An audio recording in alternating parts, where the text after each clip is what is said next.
Nosso contato em Salvador realmente não foi uma quantidade que gostaríamos, mas para mim foi o suficiente para guardar boas impressões a seu respeito.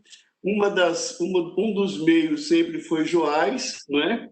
Joás, que trabalhou com você em Sião e trabalhou comigo, e através de Joás, então, a gente acabava sabendo muita coisa, né? E você é uma das pessoas que eu fiquei muito feliz, e quando você perguntou, inclusive, no WhatsApp, se eu me lembrava, eu respondi prontamente que, claro que lembrava, né? Porque tenho as melhores impressões realmente a seu respeito dos contatos que eu tive em Salvador. Eu ouvi você falar aí do pastor Ednísio, tá? Porque eu não estou vendo, como eu não estou vendo todos na tela aqui, que é a primeira vez que eu estou entrando nesse sistema, entro muito pelo Google Meet e pelo Zoom. Aí eu não sei, mas eu não sei se o pastor Ednísio a qual você se refere é o pastor Ednísio Assis. É ele mesmo. Eu acho que com esse nome não temos muitos, não. Mas é esse mesmo. Ele aí, ó. Você tá usando no notebook ou no celular? Eu tô no notebook e usando o navegador, não o aplicativo, né? O próprio Ah, tá. navegador. Porque pelo aplicativo, no canto superior tem a opção de colocar várias telas. Não sei se Ah, tá. Aí tem umas 3 opções e uma delas são vários quadradinhos que dá para ver todo mundo. O pastor Diniz Bom, acabou de aparecer aí. com o tempo eu vou voltar a aprender a usar esse sistema para ver, mas o nome, né, desse meu colega de seminário, jogamos muita bola junto no seminário, acreditem, né? Acreditem. Eu acho que Ednísio deve ter saído do seminário dois anos antes de mim, eu tenho a impressão. Não sei se ele era da turma de 81, não é? E então tivemos uma. Fiquei feliz, só de ouvir o nome dele, ele sabe do carinho, embora já faz muito tempo que nós não nos vemos, né? Hoje eu recebi uma fotografia do pastor Martins, que é aí também de Sergipe, né? E pastor Martins mandou umas fotografias do tempo que a gente jogava bola no seminário com colegas daí de Aracaju, inclusive, o pastor Figueiredo, enfim. Então eu fico feliz porque, além de Lázaro, já identifico também pastor Ednísio, e é uma experiência estranha, não é? Quando você entra num grupo que você já conhece as pessoas, mas quando você vai falar, e acho que essa é uma das coisas que a gente vai falar, que eu quero colocar nessa noite aqui, né? Essa questão da igreja virtual e a igreja presencial tem uma diferença, e você não tem alguns elementos que dificultam um pouco mais, a ausência deles dificulta a interação, né? Então, tem sido essa experiência. Você está aqui em Recife, mas a semana que vem você está pregando na Bahia, outra semana você está pregando sem sair de casa, né? Sem sair de casa. E aí você também perde essa oportunidade de ver as pessoas, de ter uma interação, enfim. Mas eu estou muito feliz e eu gostaria então de compartilhar um pouco, né? Aqui nós estamos trabalhando com a Igreja Batista em Casa Forte, é uma igreja muito pequena, antiga, mas bem pequena. Estou trabalhando também há um ano como interino na Convenção Batista de Pernambuco e também trabalhando no SEC, ajudando lá no SEC. Essas têm sido as minhas atividades nesse período. Aí eu brincando com o Joás, que me convidou para uma conversa semana passada, e eu estava dizendo a ele que tudo que eu tenho lido nesses últimos meses é relatório, né? Relatório, relatório, relatório, porque você pegar uma convenção com problemas e antes de resolver pegar uma pandemia, então você tem que ler muito relatório, mas Deus nos abençoou muito. E eu tenho dito, hoje eu disse à equipe de escritório que nós terminamos o mês de julho assustados com a graça de Deus, como Deus nos abençoou nesse período, nesses últimos 2 meses foram extraordinários e Deus nos abençoou muito.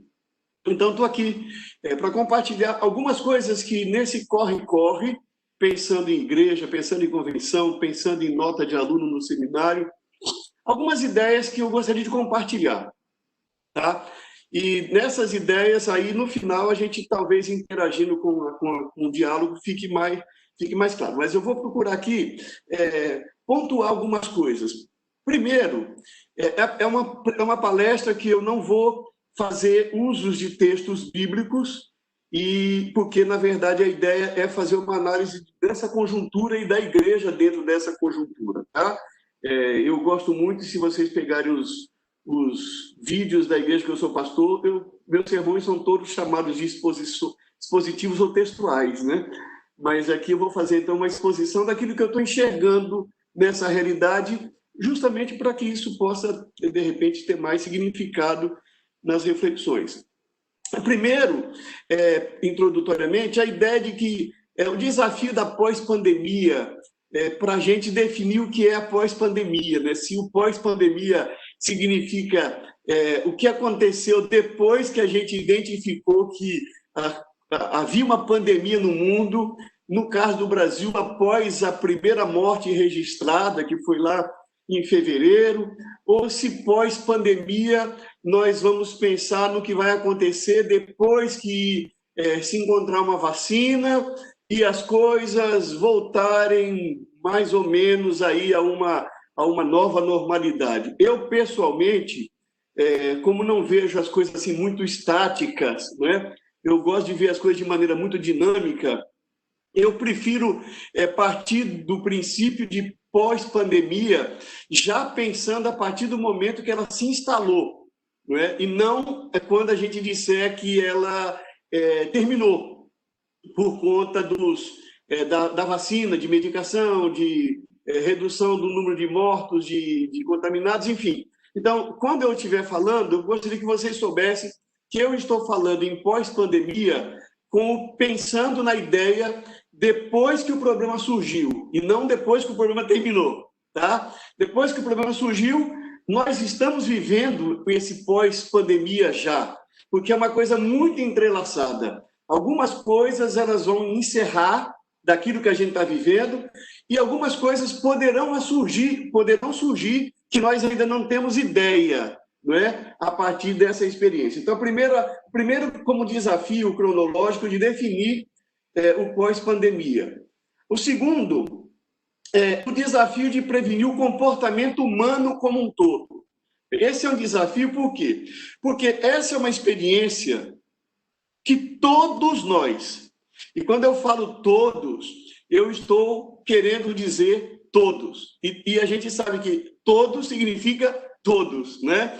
Então, todos nós, portanto, sem exceção, não temos experiência com pandemia. Nenhuma pessoa, nem os principais líderes, né, que estão lidando com o problema nunca vivenciaram, porque a última pandemia registrada no mundo foi há 100 anos. Tá? Então, você tem alguém que experimentou como criança, bebê, começando ali a sua vida, mas hoje já não tem uma interação social que pudesse contribuir, até porque era totalmente diferente quando aconteceu a chamada gripe espanhola, né, que foi a última, que foi em 1920. Né?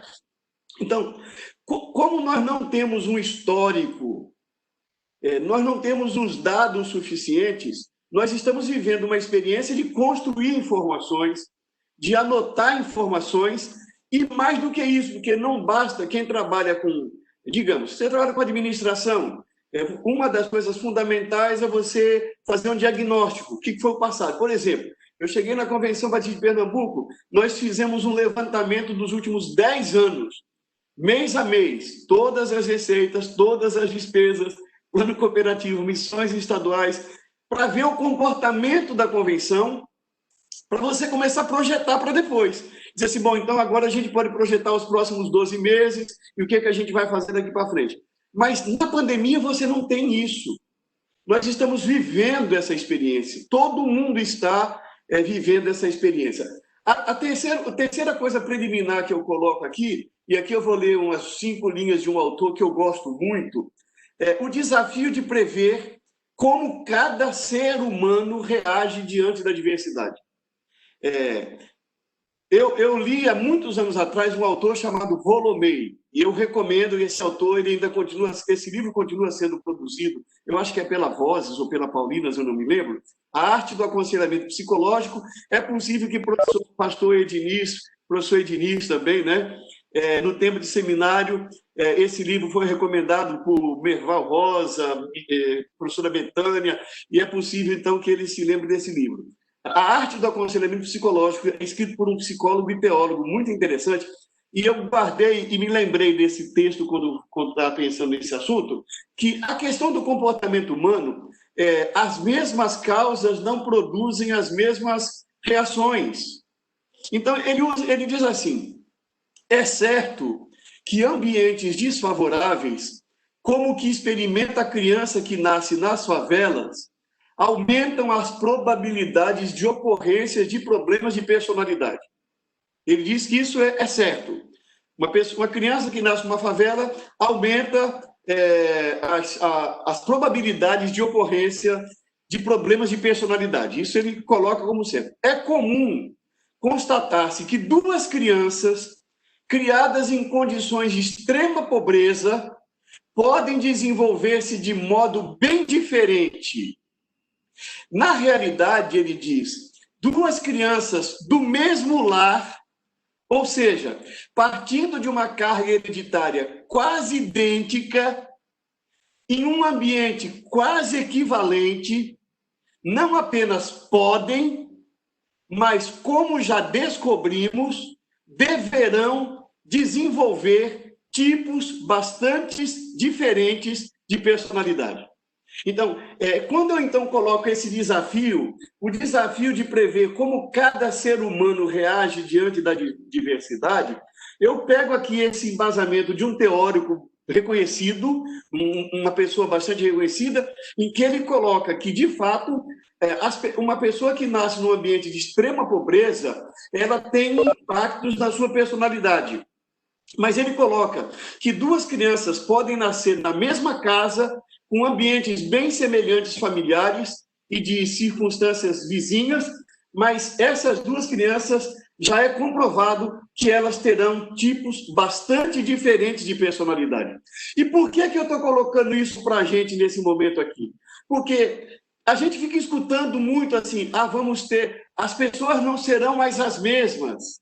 Não é? É como se nós pudéssemos dizer assim, essa pandemia vai fazer todo mundo melhor. Isso é uma ilusão. Com base nessa compreensão teórica, você pode ter gente que sai da pandemia mais cruel do que antes. Tá? E dependendo do poder que essa pessoa tiver, essa crueldade poderá ser muito maléfica à sociedade. Por quê? Porque nós já sabemos.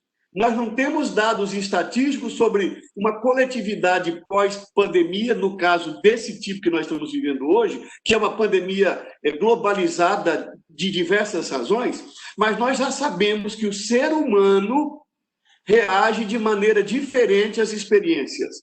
Então, você pode ter duas crianças na mesma casa, podem até ser gêmeas, nascendo dentro da mesma casa, mas elas desenvolverão personalidades diferentes, porque aí é uma coisa complexa que não seria o caso da gente entrar, por causa do nosso tempo, até que eu pensei em ser bem objetivo nos pontos, para que depois a gente dialogue mais do que eu falo, tá? Então, colocado essas preliminares, é que eu digo que as considerações que eu quero fazer aqui, eu não gostaria de fazer assim em nível de especulação. Eu gostaria de colocar algumas coisas que eu considero objetivas para que a gente possa refletir sobre elas. E eu dividi, para facilitar a minha compreensão e também para ajudar didaticamente para você que queira aí anotar e facilitar o diálogo, eu dividi no impacto em duas partes. Primeiro, desafios e benefícios à vida interna da igreja. Ok? Eu gostaria primeiro de destacar alguns pontos. Como é que essa pandemia pode influenciar a nossa instituição igreja, a nossa vida interna da igreja? E depois, os desafios e benefícios externos na sociedade a qual a igreja ministra. Ou seja, uma visão interna e como a gente vai lidar com as questões externas, tá ok? Então, nesse sentido, eu vou pontuando e colocando uma reflexão, e aí você vai ver o que é interessante para a gente dialogar. Na área interna, e isso eu considero algo muito forte, muito forte. Eu considero, não por acaso eu coloco de cara esse ponto. Eu coloquei assim, o desafio e abrir parênteses, eterno, vírgula, agora acentuado, fecho parênteses, o desafio de converter uma igreja mais interessada em tirar proveito da situação para si do que em cuidar das consequências na vida das pessoas. Compreende? Para mim, esse é um desafio. Eu diria assim, é um olhar oportunista por pensar em si mesma e não nas pessoas. Então, esse é um desafio que nós sempre vivemos. É o desafio da igreja estar olhando uma situação, não pensando como é que nós podemos abençoar as pessoas que estão vivendo essa realidade, mas como é que eu posso tirar proveito dessa realidade para beneficiar a igreja? Vou dar um exemplo. Eu volto a dizer, é um risco a gente conversar quando a gente não conhece as pessoas, porque a gente não sabe quais são os pressupostos das pessoas. Nós não sabemos em que situação cada uma vive. Então, eu quero que vocês tenham muita misericórdia de mim, tá certo? Tenham muita misericórdia de mim e também não se sintam constrangidos em me questionar depois, porque faz parte do meu modo de ser pastor, falar e ouvir. E eu não tenho problema de ser confrontado nesse sentido, ok? Mas eu vou dar uma ilustração que eu considero ela bem conhecida mais amplamente, que é o exemplo do trabalho social da igreja. Então, a gente escuta muito falar do trabalho social isca. Então, diz assim, nós vamos abrir um projeto social para aquelas pessoas se converterem ao evangelho. Ou você poderia assim, nós vamos abrir um trabalho social porque aquelas pessoas foram criadas à imagem e semelhança de Deus, elas estão sofrendo e nós queremos ajudá-las a superar o sofrimento delas.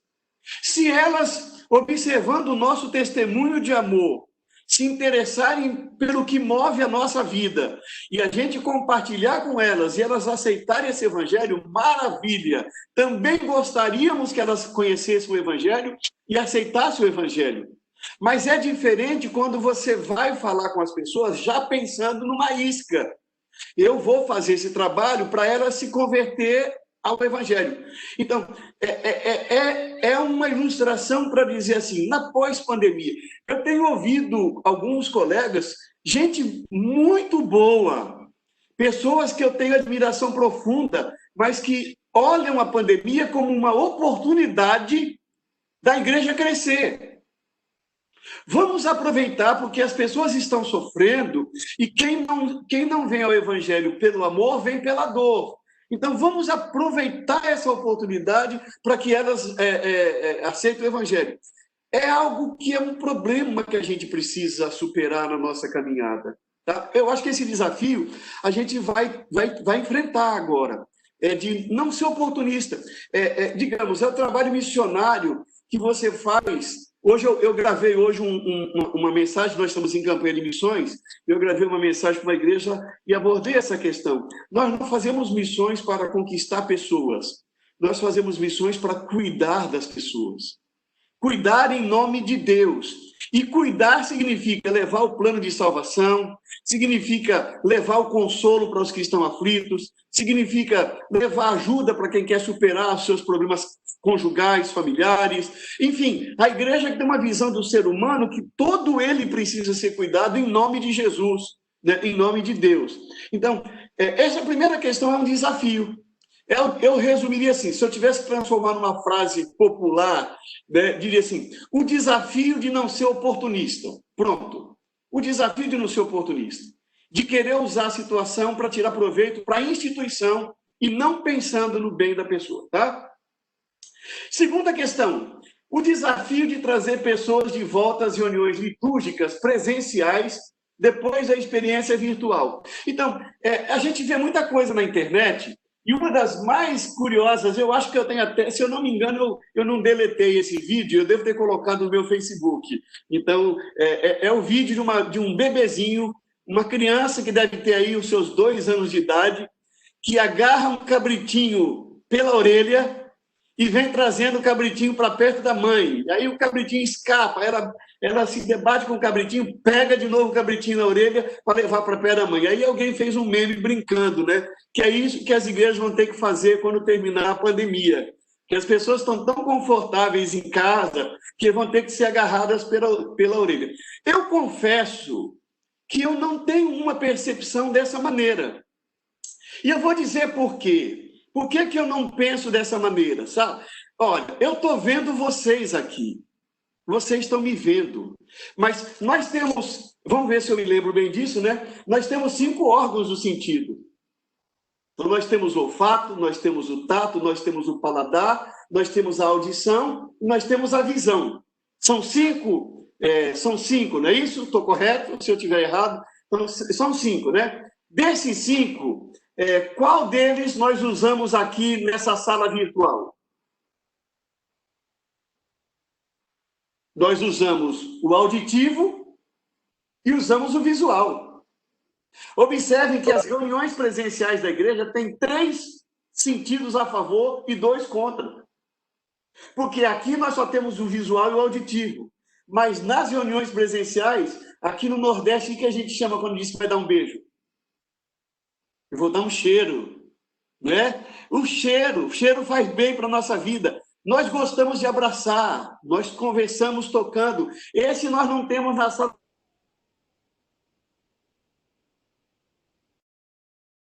Não adianta você estar numa ceia aqui, com um copo de vinho na sua mesa e compartilhando o sabor junto com outras pessoas. Então, o paladar da gente estar perto das pessoas que a gente gosta, da gente tocar nas pessoas. Então, eu vejo assim, eu digo, se a igreja for como eu estou louco para voltar para a reunião presencial, para poder estar numa roda. Você tem uma roda de pessoas, uma pessoa está conversando, e aí a gente percebe o brinco da orelha da outra. E aí a gente para a conversa e vai conversar sobre o brinco, e entra e bota a mão e pega. Essas coisas não tem na sala. Então, eu não tenho medo de que a gente vai ter dificuldade, não. Vai ter, quem tinha dificuldade antes vai ter depois. Mas a gente vai ter umas vantagens. Aí eu vou colocar, né? Então, esse é um desafio. Desafio de trazer pessoas de volta às reuniões, na minha opinião, é um desafio, mas a gente tem vantagem. Já tem sido muito falado, não preciso gastar muito tempo, que é o desafio da redução das receitas pela menor presença no culto. Então, a gente enfrenta isso. Quem é pastor sabe disso. Digamos, você tem no auditório um culto, não sei quantos membros tem a igreja Alvorada, não é isso? Não sei quantos membros ela tem, mas digamos, se você tiver 100 pessoas participando de um culto, você tem aquelas que são fiéis dizimistas, que se elas não forem ao culto entregar o dízimo, elas vão procurar a casa do tesoureiro, elas vão procurar a casa do pastor, elas vão procurar alguma maneira desse dinheiro chegar para a igreja. Por outro lado, você tem aquelas que elas dão de supetão, elas não têm fidelidade. Se na hora do culto ela estiver emocionada, for feito um apelo, na hora ela abre a carteira e entrega ali. Então, a igreja perde dessas pessoas. Mas a fidelidade, eu vou dizer assim, as igrejas continuaram, pelo menos os que eu converso aqui, continuaram conseguindo pagar suas despesas no período de pandemia. A Convenção Batista de Pernambuco conseguiu alcançar, junho e julho, o seu orçamento, que foi uma coisa imprevisível para nós. Então, é porque isso tem a ver com outros elementos, mas é um desafio que eu não quero avançar muito, porque isso se resolve com questão bancária, né? Um benefício das reuniões administrativas online. Isso eu acredito que a gente vai ter uma diferença. Reunião de diretoria de igreja, reunião de conselho de igreja, a gente provavelmente vai começar a fazer só online. É bem provável. Porque até falar de Zoom. Eu nunca tinha ouvido falar de Google Meet, não é? Mas agora eu aprendi a lidar com isso. Então, reuniões de diretoria, reuniões de conselho, é um benefício que a gente vai ter e que provavelmente vai ser vantagem, porque você não vai ter que se deslocar à noite de casa para ir para uma reunião, o tempo de chegar do trabalho, de ir para casa, a insegurança de você sair à noite de casa. Tudo isso, para reuniões administrativas, eu acho que resolve. Pessoalmente, é uma coisa que vem boa para a gente aí. Uma outra coisa internamente para a igreja, que eu acho que isso é uma coisa séria, e essa coisa é muito séria, o benefício da descentralização das ações ministeriais. Olha, o que acontece? O templo, eu vou usar uma expressão aqui, o templo e as salas da igreja, eles são espaços de diversas coisas. E uma delas é porque é um espaço de controle também do pensamento. Nós sabemos assim. Eu sou do tempo, e eu posso falar com o pastor Ednísio, nós dois, pelo menos, que eu conheço,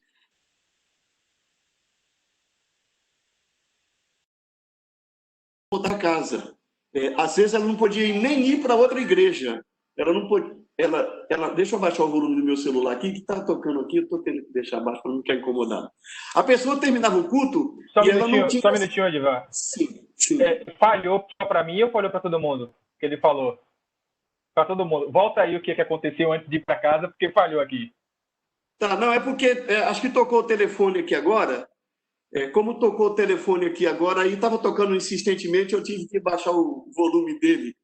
Talvez foi esse momento que eu desloquei. Não, você falou na sala da igreja é um lugar de controle de pensamento, isso. E aí pulou para voltar para casa. Tá, isso. Era isso. É isso que eu ia falar, e como tocou o telefone, eu tive que ir. O que acontece? A igreja como um lugar... Quando você terminava o culto, você... presbiteriano, com pentecostal, ela era muito limitada. Então, a palavra do pastor era a única palavra doutrinária.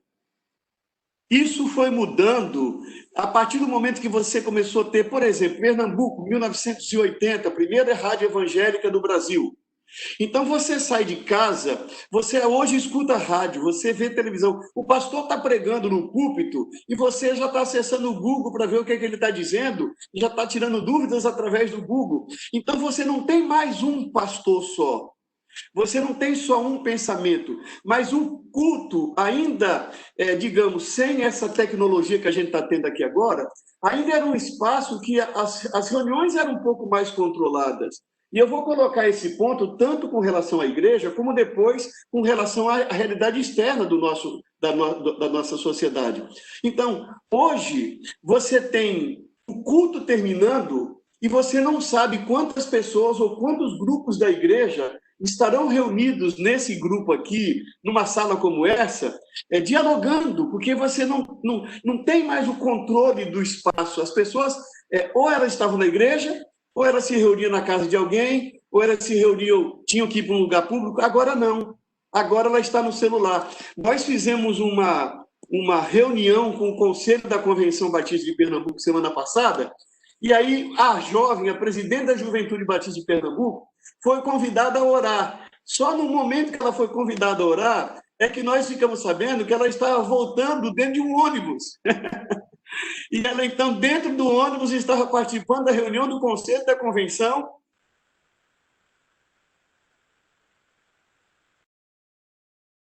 Diferente.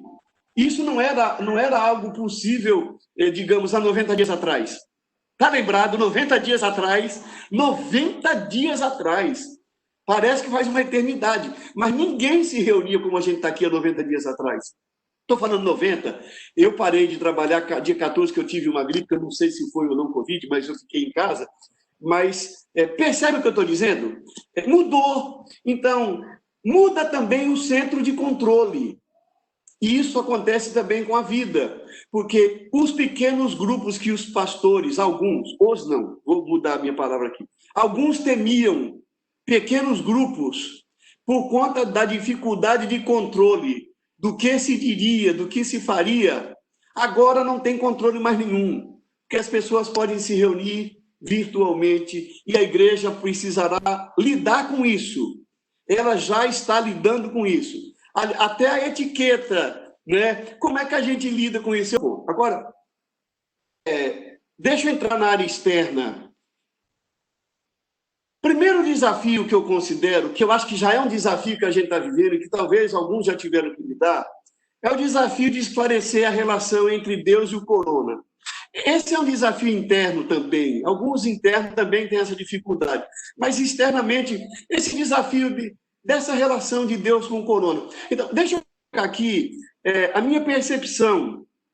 Observe, nós vivemos num meio ambiente, num ambiente ecológico, e eu vou colocar figuras para você perceber até a gente chegar no coronavírus, ou o contrário. Você tem percevejos que nos incomodam, você tem muriçoca, pernilongo ou carapanã, depende da região do Brasil, né? Aqui a gente chama de muriçoca, que é um inseto pequenininho que incomoda a nossa vida.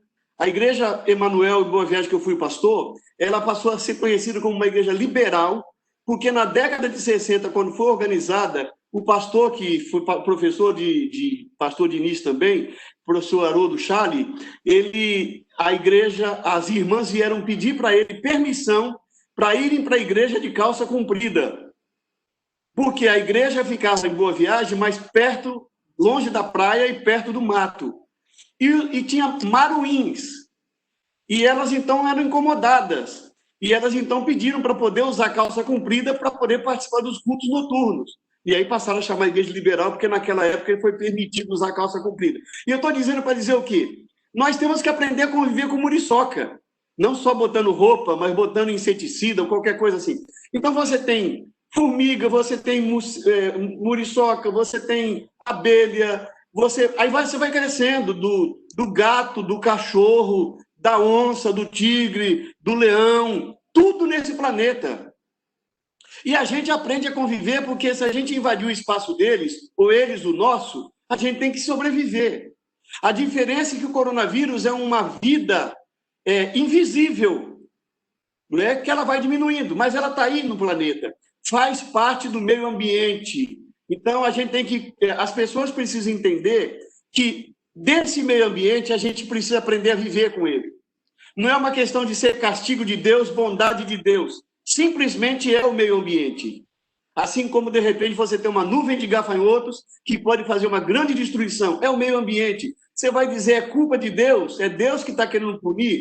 Isso é uma certa especulação. E a gente precisa aprender a lidar com essa questão. Uma outra coisa que eu vejo como benefício, na área externa, o benefício de ter colocado em xeque os pseudo-profetas da cura e da solução mágica de problemas. Então, nós percebemos aí que houve um silêncio,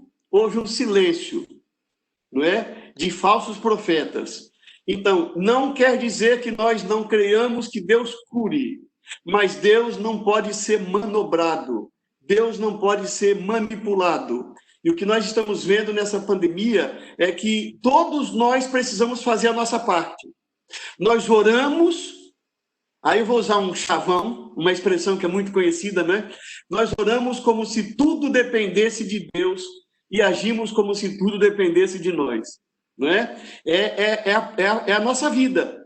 Então, nós estamos orando, pedindo a Deus que nos ajude, que se descubra uma vacina, mas também nós estamos orando para que nós sejamos solidários, usemos máscaras, lavemos as nossas mãos, evitemos a aproximação física. A vida é desse jeito. Nós temos coisas que dependem de nós, que nós vamos buscar a orientação de Deus, a ajuda de Deus, mas nós temos que entender que esses profetas que alardeavam, né, até no início da pandemia, silenciaram porque as coisas não funcionam. Ficou muito evidente que não funcionam dessa maneira.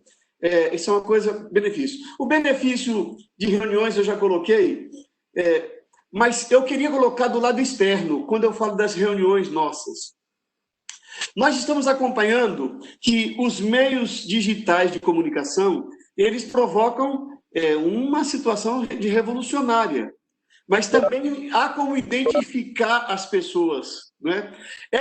Agora nós vamos lidar com um período em que as reuniões estão acontecendo, que ninguém tem esse controle. E vai demorar um pouco mais para você ter controle, digamos assim. Você resolve fazer uma reunião com 3 pessoas para fazer um movimento político. Você pode fazer com 100 pessoas. Isso muda o comportamento da sociedade. A igreja vai ter que lidar com uma sociedade em que as pessoas terão uma interação mais eficaz ainda do que foi o Facebook, o Twitter. Eu não sei aqui a idade de vocês, então eu não sei quantos aqui são da era do Orkut, não é? É possível que nesse grupo tenha alguém que não alcançou o Orkut. Então, eu me lembro que eu gostava muito do Orkut quando eu aprendi o que é Orkut, né? Eu me lembro quando eu comecei a fazer chamado Ministério Eletrônico usando e-mail, 1990, usando e-mail. Era uma revolução, pastor, usar e-mail naquela época. Então, quando a minha filha começou a falar do Orkut para mim, eu achava assim uma coisa extraordinária. Aí, de repente, veio uma série de outras coisas que agora a gente está aqui se falando. Isso tem impacto no comportamento da sociedade. Comportamento que a gente sabe de diversos, não é? Você tem dentro de casa pessoas fazendo relacionamento sexual virtual. Quando os mais antigos se lembram do tempo em que revista pornográfica era contrabando, no Brasil era contrabando. Eu me lembro quando eu era criança para adolescente, quando foi autorizado vender revista pornográfica em banca de jornal plastificada, não podia ser manuseada, não é? E isso vai mexendo com o comportamento até você chegar nesse tempo que nós estamos, em que as pessoas fazem sexo virtual. Então, muda o comportamento da sociedade e a igreja vai lidar cada dia mais com essa questão. Outro desafio, que aqui a gente vai chegando para o final, eu já só tenho mais esses dois últimos, o desafio de lidar com as consequências econômicas. Nós temos 3 consequências, pelo menos, que a igreja vai ter que lidar. Ela será afetada e ela vai ter que lidar também com isso. O desafio do desemprego, nós já vimos, nós já sabemos. Nós já vivemos essa geração que vem de 2000 para cá, que é a geração do Plano Real. Vou chamar de geração do Plano Real. Quem nasceu ou era criança ainda quando o Plano Real começou, não sabe o que é uma situação, algumas situações econômicas, né? Eu já vivi a época em que a inflação era 75% ao mês. 75% ao mês. Era um desafio. Então, o desemprego. Como é que nós vamos lidar com tantas pessoas desempregadas nesse período de pós-pandemia? Uma igreja que não pensa só em ter benefícios. Ela vai ter prejuízo, porque o desemprego afeta a vida da igreja, afeta as receitas da igreja, afeta os projetos da igreja. Mas a igreja tem que olhar que isso afeta o ser humano. Nós vamos ter pessoas em quantidade maior, pelo menos no curto prazo.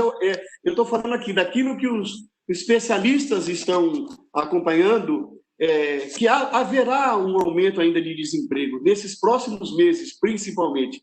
Depois que tiver a vacina, a gente vai ter uma retomada possivelmente mais rápida aí da economia.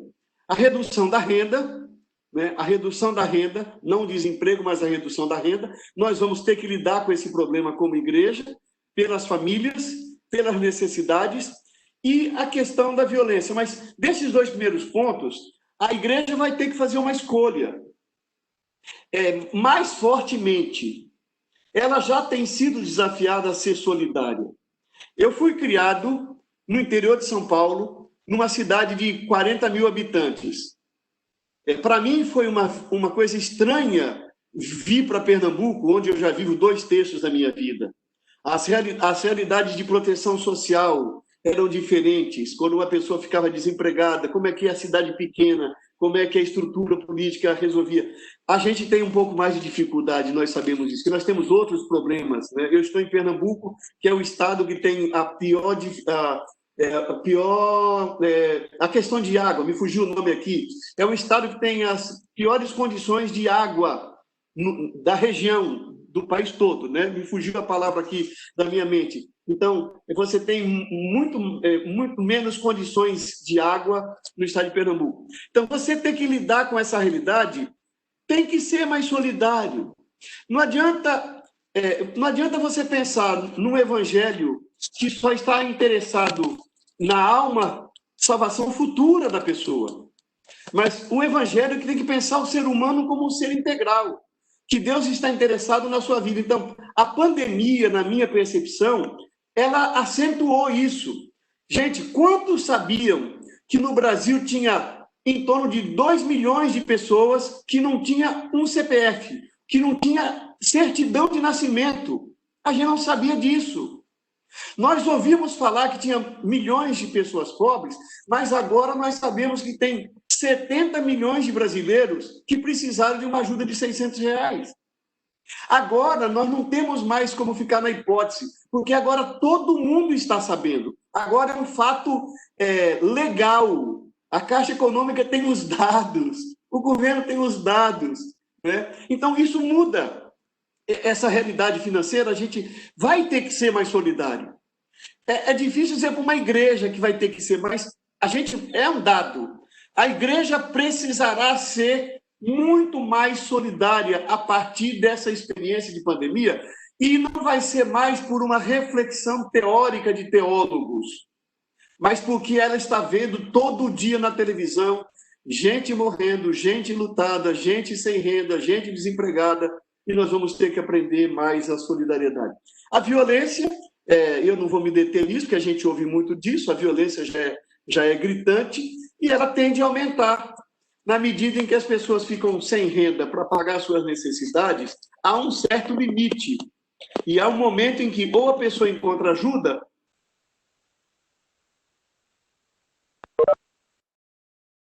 para terminar, eu tenho 2 filhos. Eu tenho os 2 filhos moram fora do Brasil. Cada um seguiu a sua vida. A minha filha está terminando um doutorado e é professora na Universidade da Califórnia. E meu filho terminou mestrado em música, é músico e mora na Dinamarca, já os 2 a 15 anos fora do Brasil. E meu filho está de férias, agora é verão na Europa. Ele foi fazer uma caminhada num parque na Noruega, caminhou com um casal de amigos até certo ponto, depois foi fazer a sua caminhada sozinho.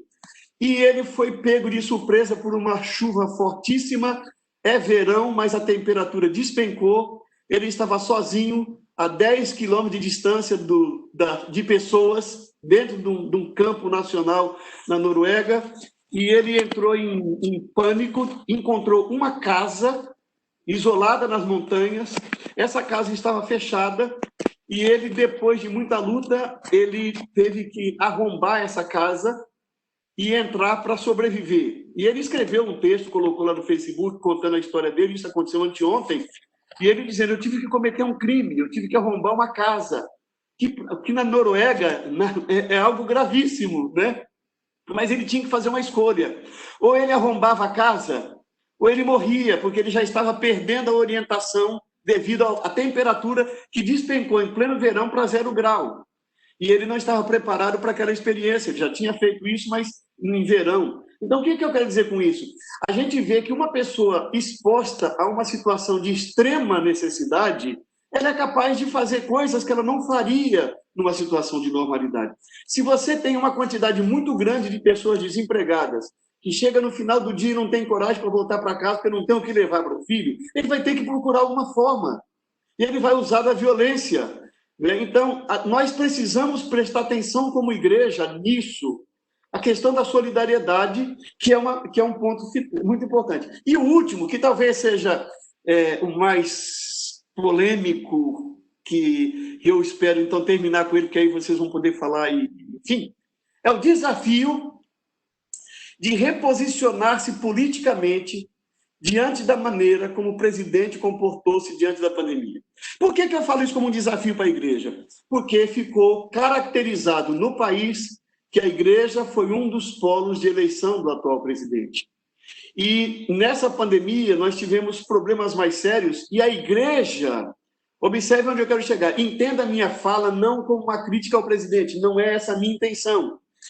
Preste bem atenção que eu quero colocar isso com relação à igreja, a sua identidade e a sua reação. Ela ficou fortemente identificada como sendo a sustentação do presidente. E devido à maneira como o presidente agiu durante a pandemia, ela ficou ainda mais identificada de maneira negativa. Não é uma questão de você achar que é certo ou errado. É uma questão de você identificar que isso aconteceu. Então, nós estamos com a nossa imagem profundamente arranhada, mais do que pelo apoio da eleição, que poderia ser o contrário, digamos. Poderia ter sido, se digamos, na época do presidente Lula, então, quem apoiou ficou arranhado. Não é? Então, nesse momento, a imagem da igreja, eu estou usando, ainda pastor Ednilson e pastor Lázaro, que eclesiologicamente falando, nós não podemos usar a expressão a igreja, com batistas. Nós cremos numa eclesiologia que diz as igrejas batistas, né? Porque nós cremos em comunidades locais e autônomas. Essa é a nossa eclesiologia. Mas, popularmente, nós somos conhecidos como a igreja evangélica. E nesse pacote entra a sua e a minha igreja. E essa imagem foi profundamente arranhada, e nessa pandemia, eu tive que entrar em contato com professores de universidade para dizer para eles, por favor, não tem evangélico só que pensa desse jeito, só que pensa daquele jeito. Nós somos uma comunidade que é plural, nós temos pessoas que têm pensamentos diferentes, mas nós vamos ter que lidar com isso mais fortemente após essa pandemia, porque as coisas estão calmas politicamente, porque é conveniente que seja dessa maneira nesse momento. Mas, provavelmente, nós vamos começar a sentir os efeitos, a não ser que haja uma mudança muito grande de comportamento, nós vamos ter uma pressão muito grande nos próximos meses sobre nós evangélicos. E a igreja vai ter que lidar, porque mesmo que eu não sei o voto de nenhum de vocês, nunca conversei com o pastor Lázaro sobre a vida dessa igreja, não sei nada, nós não conversamos. Então, eu estou falando teoricamente da imagem como evangélicos, que essa imagem ficou muito mais desgastada durante a pandemia e que nós vamos ter que lidar com isso para provar para as pessoas que nós lutamos pela vida. Nós fomos a favor de que as pessoas usassem máscara, não se juntassem à multidão nas ruas, que as pessoas seguissem as orientações técnicas, porque nós somos pessoas lúcidas, porque nós somos pessoas que procuram realmente entender a realidade, mas até que você convença isso, as pessoas ficam perguntando o que é ser evangélico. Então, para mim, eu encerraria dizendo assim, conhecer a realidade, abro parênteses, informando-se de opiniões opostas, para mim, não há como conhecer a realidade se você não tiver coragem de conhecer opiniões opostas a respeito de um mesmo assunto. Ok? Se você é de esquerda, tenha coragem de ouvir quem é de direita. Se você é de direita, tenha coragem de ouvir quem é de esquerda. Não há como a gente crescer se a gente não tiver capacidade de dialogar. E dialogar não é você só dizer o que você pensa, é você ouvir o que o outro pensa e ponderar. Não é? Então, conhecer a realidade, primeiro, confrontar com os princípios do Evangelho. Então, vejam, são duas coisas. Primeiro, conhecer a realidade. Conhecer a realidade é ler muito, ouvir muito, refletir muito, para você ter um conhecimento da realidade. Primeiro. Segundo, confrontar com os princípios do Evangelho. Ter clareza de que evangelho e evangélico não são a mesma coisa na nossa sociedade, não é? Então, nós precisamos conhecer o Evangelho. Nós precisamos ler a Bíblia com o olhar de Jesus, com a vida e os ensinos de Jesus, para que a gente possa confrontar a realidade, que seria a realidade do mundo, com a idealidade do Evangelho, e confrontando essas duas coisas, como igreja, agirmos de maneira estratégica para abençoar em nome de Deus. Eu resumi assim essa frase. Para concluir, conhecer a realidade, confrontar com os princípios do Evangelho e agir estrategicamente para abençoar em nome de Deus. E eu, quando uso a expressão em nome de Deus, primeiro, porque nós somos cooperadores de Deus. Segundo, que eu lembro muito de Mateus 25, né? O que você fizer em meu nome, a um desses pequeninos irmãos, a mim vocês estão fazendo. Então, se você não sabe como lidar com a realidade nova, para mim, eu encerraria dizendo, são 3 coisas. 1, conheça bem a realidade, informe-se da realidade. 2, estude o Evangelho, conheça a vida e os ensinos de Jesus. 3, confronte essas duas coisas, o mundo, um evangelho, e aí certamente o Espírito Santo vai iluminar a igreja para que ela possa agir de maneira estratégica e saudável, abençoadora do pós-pandemia. Desculpa, eu acho que eu demorei mais do que eu mesmo gostaria, mas foi o possível. Não, Edivar, não, meu irmão, foi excelente. Aqui, como dizem, abriram várias janelas de questões, mas eu queria convidar. E assim, antes de abrir para o pessoal interagir, aí eu acho que o pessoal está bem afinado para perguntar algumas coisas, para interação. Fico muito feliz porque a gente vem seguindo, quem tem acompanhado os fóruns, pode saber que há uma conexão entre as falas, né? Sobre o diálogo. Eu lembrei de fala do pastor Marcos Monteiro, Edivar, que esteve aqui com a gente, o pastor Valdir esteve aqui com a gente, a fala de Israel e de Neto, quando falaram sobre Israel e Danilo, quando falaram sobre a questão do racismo. Então, quem tem acompanhado vai percebendo que, apesar de nenhum deles saberem nem nada sobre a igreja... Não, eu acho que... desculpa, se eu soubesse que esse pessoal todo tinha falado com vocês, eu não teria tido coragem de aceitar. Essa aqui é. Não conhece todo mundo, né? Então, olha, foi o pastor Danilo, foi o pastor Israel, pastor Valdir, Marcos Monteiro na semana passada. Então, todos eles falaram, nenhum sabia que o outro ia falar. Então, assim, eu fui convidando, foram surgindo, e teve essa linha, né? Quem vem acompanhando percebe que há uma conexão entre as coisas, né? Primeira coisa. Mas eu acho que uma das coisas que foi uma tônica que perdurou, o que aconteceu em todas as falas, é a importância do diálogo. Espaço do fórum que a gente criou toda sexta-feira, pastor Valdir, ou pastor Edivar, essa ideia de dialogar, da gente ouvir pontos, né? As meninas falaram sobre a questão do feminismo negro, ouvir, e é o que eu tenho dito, ainda que a gente não concorde, ainda que no final eu falo, não, esse ponto aqui eu não acho legal, isso aqui eu acho que é equivocado, mas essa importância de parar para ouvir, porque um dos grandes males desse tempo que a gente vive é esse pensamento binário, esse pensamento unilateral, e o outro que pensa diferente é inimigo. Não precisa ser inimigo, né? Não precisa, como a gente também não precisa concordar com todo mundo. Então, mais uma vez, o diálogo vem como um dos desafios para a igreja. Eu anotei um montão de coisas, mas eu queria abrir primeiro para o pessoal perguntar, quem quer fazer alguma observação, quem quer perguntar alguma coisa. Primeiro faz o sinal aí, e aí pastor Edivar comenta. Pode ser uma pergunta, pode ser um acréscimo, pode ser... Enfim, fique à vontade. Quem começa? Marcel. É isso ou pastor Dionísio? Eu quero primeiramente dizer da alegria de ver Edivar. Edivar falou muito que, aliás, não só Edivar, o Marcos Monteiro também, falou que quando no seminário jogávamos bola, parece até que a gente no seminário não estudava. Eu pensava que era uma disciplina do seminário, pastor. Eu trabalhava secularmente. Eu trabalhava de segunda a sábado, secularmente, mas no final de semana eu sempre estava na quadra.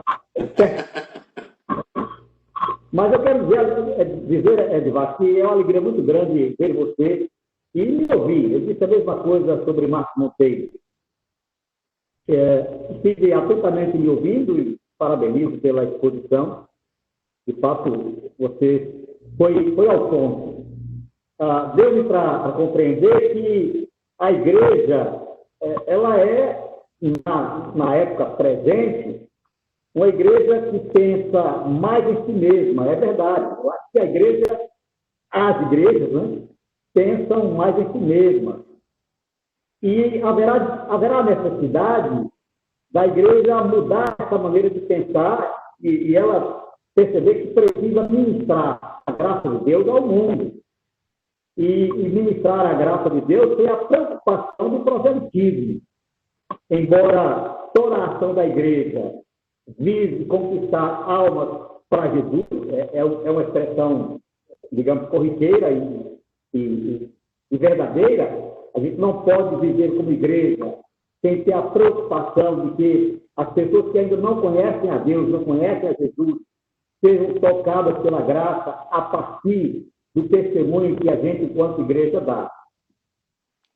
Então, eu percebo que haverá ou haverão algumas mudanças. É preciso que a gente perceba que de fato, o mundo está em permanente mudança, a vida está em permanente mudança.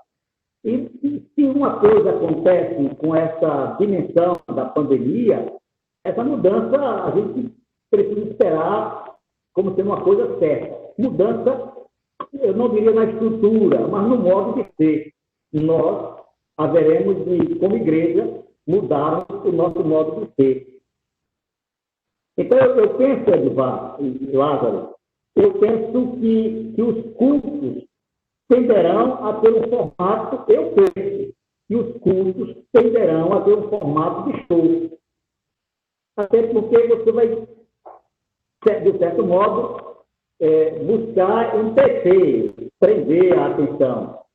Acho que as pregações, elas deverão, certamente, ter a tendência para o diletantismo, para que seja uma coisa agradável. Eu estou lhe ouvindo aqui, você preocupado com o seu tempo, mas se o tempo que gasta nas mídias for o mesmo tempo que se gasta no púlpito de uma igreja, num templo, as pessoas se dispersam e vão embora.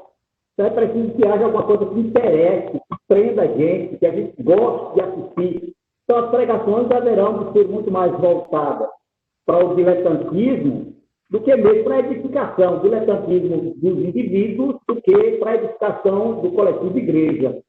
Porque você nem vai saber quantas pessoas vão estar, de um certo modo, interagindo.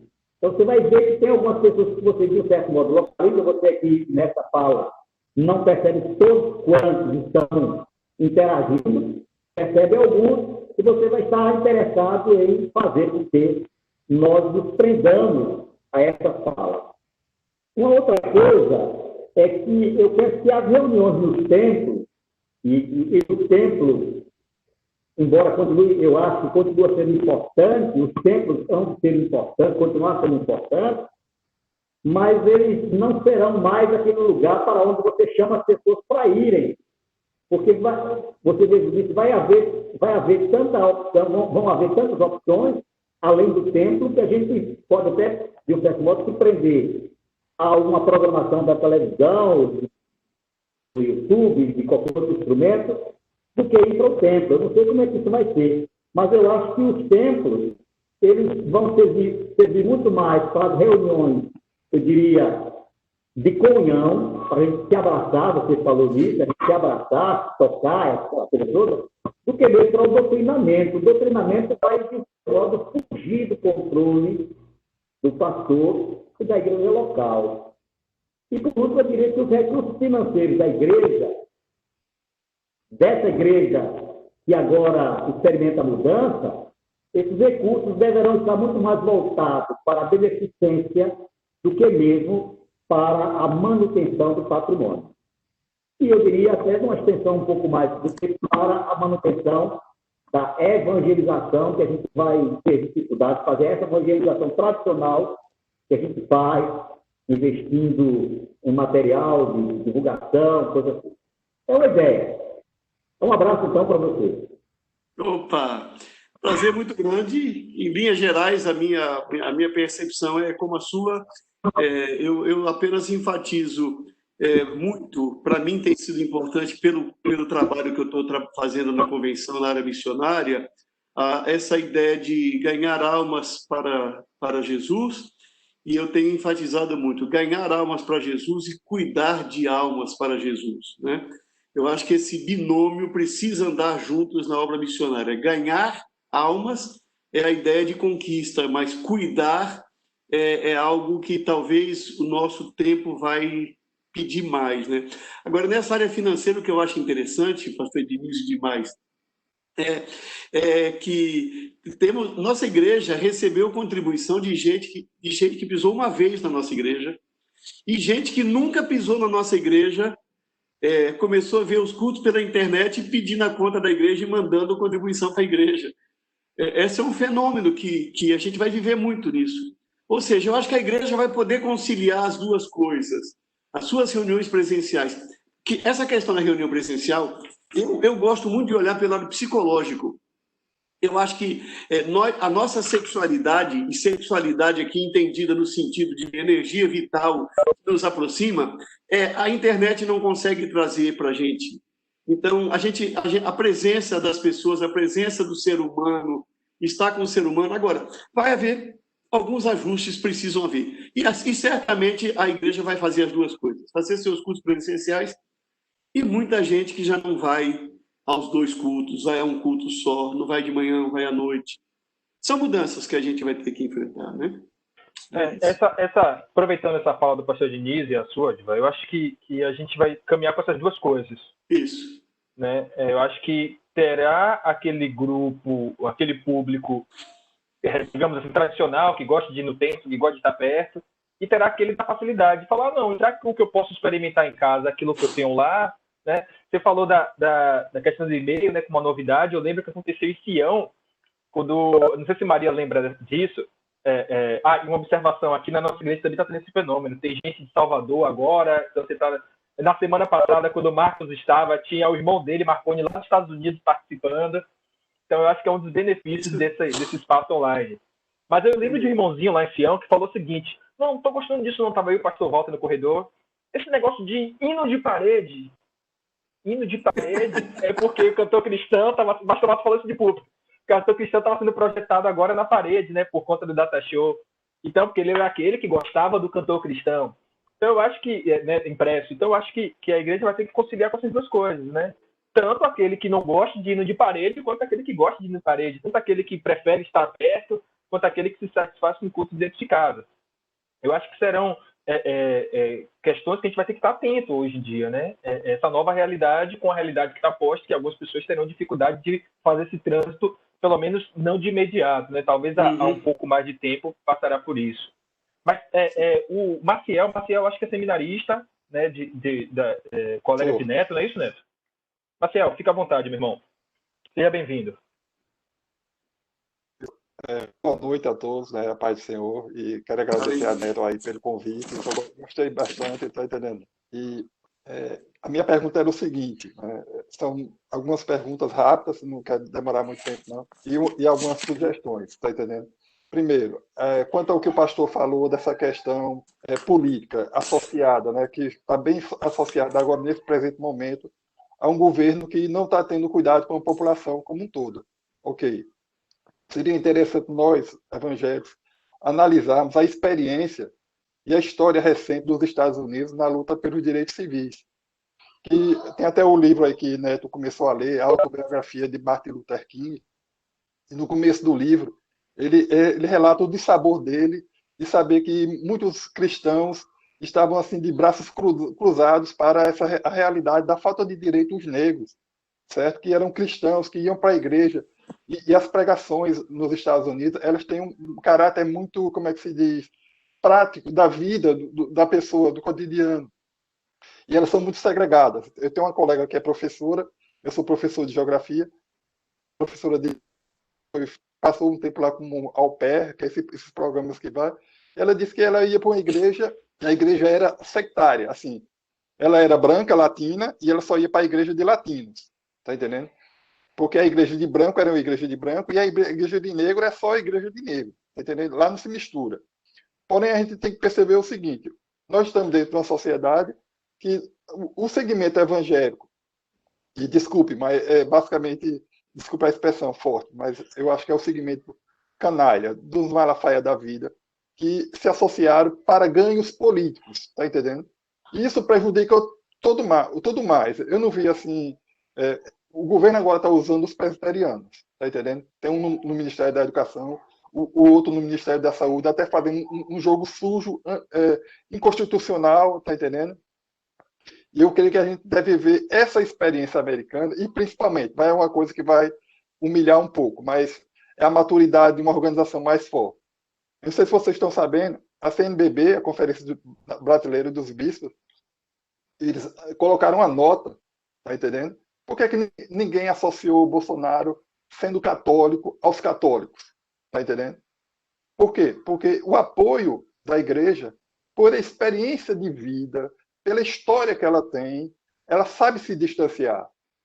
E a gente vai ter que dizer assim, olha, nem todos, como é que se diz, evangélicos são, nesse lado político, assim, como é que se diz, reacionários, porque eles não são conservadores, eles são reacionários, tá entendendo? Porque o cristão em si, ele é um conservador, porque ele conserva aquilo que está ligado à palavra de Deus, tá entendendo?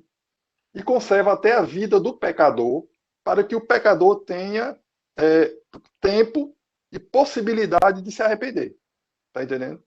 E uma coisa assim social que a igreja deveria colocar como meta para a melhoria de vida da população como um todo, eu creio que seria o estudo daquilo que Milton Friedman, que é um dos papas da economia liberal, tá entendendo?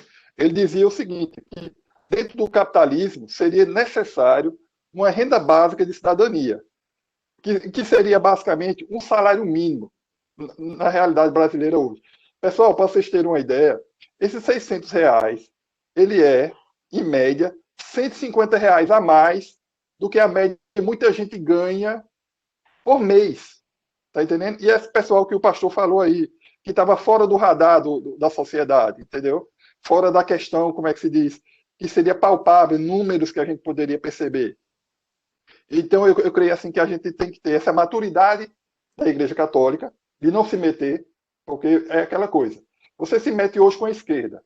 Quando ela for ferir um princípio que seja, por exemplo, a questão do aborto legalizado, tá entendendo? Se ferir esse princípio, aí como é que você vai ficar? Vai ficar amarrado? Não. Tá entendendo? Eu creio que a gente tem que pensar, e já desses núcleos e do pensamento dentro de cada igreja, a gente pensa, não, a gente tem que ver, desassociar, como um grupo que vai todo unido. Porque eu vou dizer uma coisa para vocês. Esse é o novo curral eleitoral. Tá entendendo? Por quê? O pastor está naquela igreja, ele está lá no púlpito, ele influencia, né? Eu até falei com o Neto essa semana, ele começa com aquela frase que é infeliz, né? Ele diz assim, Jesus está à direita do Pai, tá vendo? Tudo que está à direita é bom, aí e o que está à esquerda, aí ele começa com esse tipo de coisa, tá entendendo? Marcel, meu irmão, me perdoe a deselegância, mas seja um pouco mais objetivo, que tem um montão de gente também que quer falar por causa do horário. Me perdoe por isso. Eu sei que é deselegante, mas tem um montão, já são 9h. É só um pensamento, uma coisa para a gente pensar. Tá entendendo? Obrigado. Não, desculpa, peço perdão por isso, eu sei que é deselegante. Você é de que igreja? Você é de que igreja, irmão? Eu sou da primeira igreja batista de Aracaju, seminarista. Maravilha. Neto, entendeu? A gente estuda, foi convidou, e foi um prazer, legal demais. Não, muito prazeroso ter você com a gente também. Fique muito à vontade. Toda sexta-feira a gente está com esse espaço. A minha deselegância é só porque tem outras interações também, viu? Obrigado, meu irmão. Valeu. Mais alguém, gente? Pastor Divar quer comentar alguma coisa sobre a fala de Maciel? Não, eu acho que ele falou, eu gostaria de sugerir, já que essa palavra foi tocada mais de uma vez, sábado passado foi lançado um livro que, como o autor era criança quando eu era pastor da igreja, ele pediu que eu fizesse a apresentação, e aí eu queria recomendar, que é o Racismo na História Batista Brasileira. É uma pesquisa de um rapaz que fez o doutorado, terminou o doutorado e agora trabalha como diretor assistente na área de teologia em Princeton, né? E ele escreveu esse livro e eu fiz a apresentação, e ele mostra muitas coisas interessantes para a nossa realidade brasileira, que, de alguma maneira, a gente é o que é como evangélico, não é por acaso. Não é por acaso. Não existe toda uma estrutura editorial, uma estrutura de educação por detrás e que faz com que a gente se torne o que a gente é. Então, quando você lê um livrinho, como ele fala, livrinho que são 60 páginas, de uma pesquisa que ele fez de documentos e documentou essa questão e como isso aconteceu na realidade brasileira, a gente vê que a gente, não só na questão de racismo, mas de muitas outras coisas, a nossa percepção de evangelho, ela é muito contaminada, digamos, por uma visão ideológica do sul dos Estados Unidos. Então, ele tá correto, é Neto, né? Não, foi Maciel. Neto é o Maciel. Pronto, o Maciel, a percepção dele está, em linhas gerais, eu concordo com ele. Apenas, assim, a questão da Igreja Católica é discutível, né? é discutível. Ela tem um segmento muito amplo, por isso ela institucionalmente pode não estar aliada ideologicamente a um, mas também ela também tem um segmento grande. Não foram só os evangélicos que elegeram o atual governo, não, né?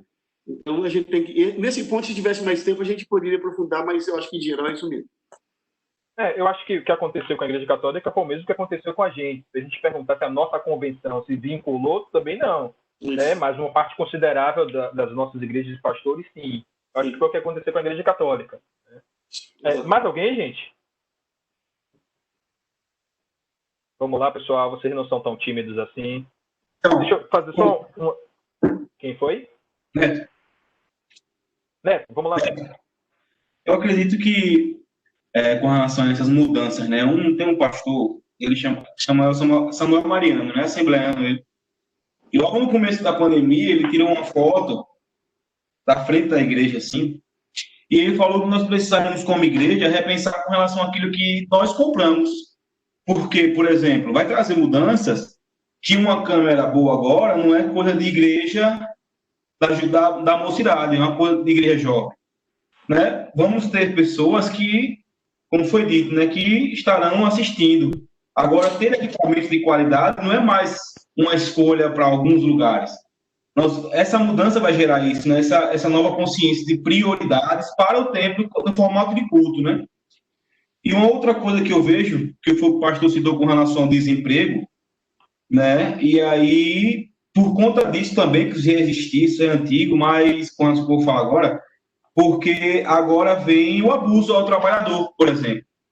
Porque se sabe que não tem muitas opções. Então, já que não tem muito, ele está honrado e está aqui conosco. Então, vamos pressioná-lo até um certo ponto, que eu sei que ele não vai pedir para sair, em linhas gerais, né?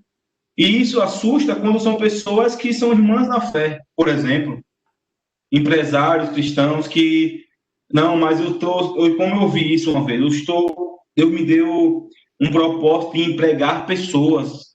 E você vê como essa pessoa empregava as pessoas. Um ambiente de opressão, um ambiente de abuso de autoridade, de carga horária. Então, a igreja também vai precisar se preocupar nesse sentido. Né? Não sei, capacitação, novas oportunidades, né? Curso profissionalizante. Não sei como nós podemos fazer isso.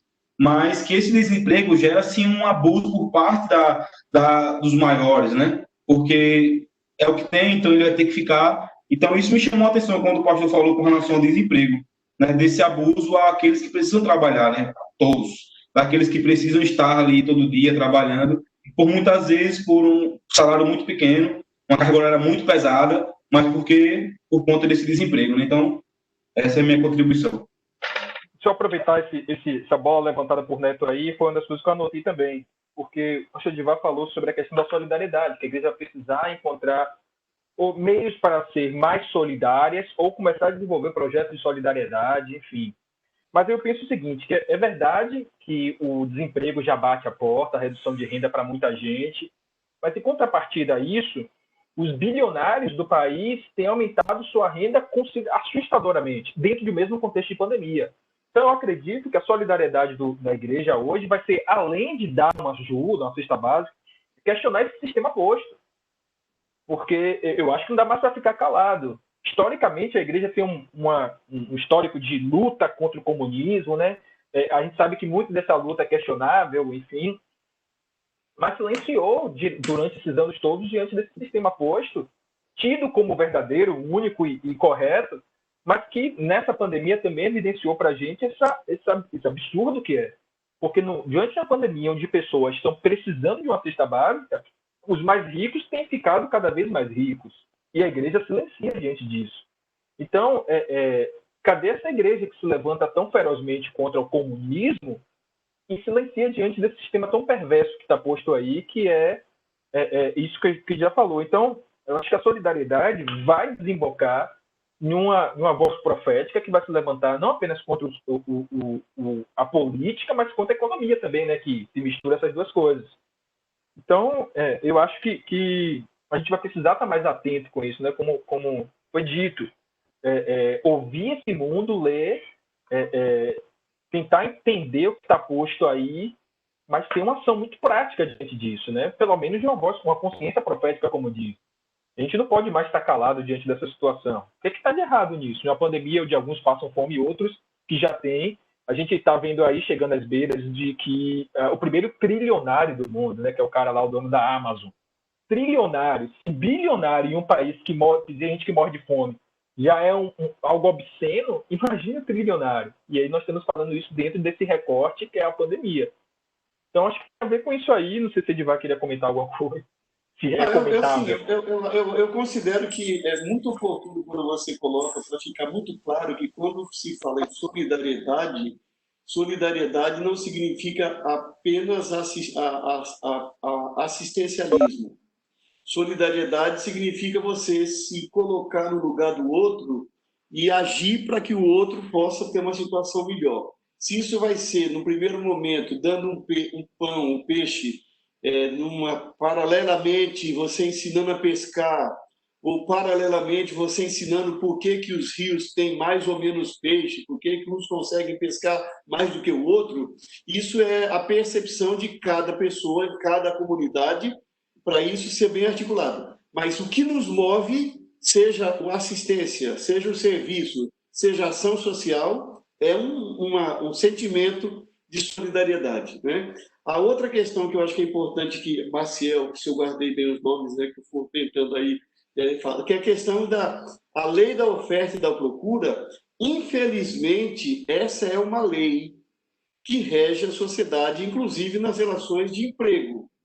Se você tem mais gente procurando emprego, você vai ver que o valor do emprego cai. E quem é o dono ganha mais. Então, essa é uma realidade nova, não é? Que acho o momento que todo mundo caiu em cima de Lula, quando ele quis dizer que a pandemia conseguiu trazer à vista a importância do Estado, e aí pegaram o lado do que ele falou para criticá-lo, mas assim, eu volto a dizer, minha filha mora num estado liberal, e meu filho mora num estado de bem-estar social.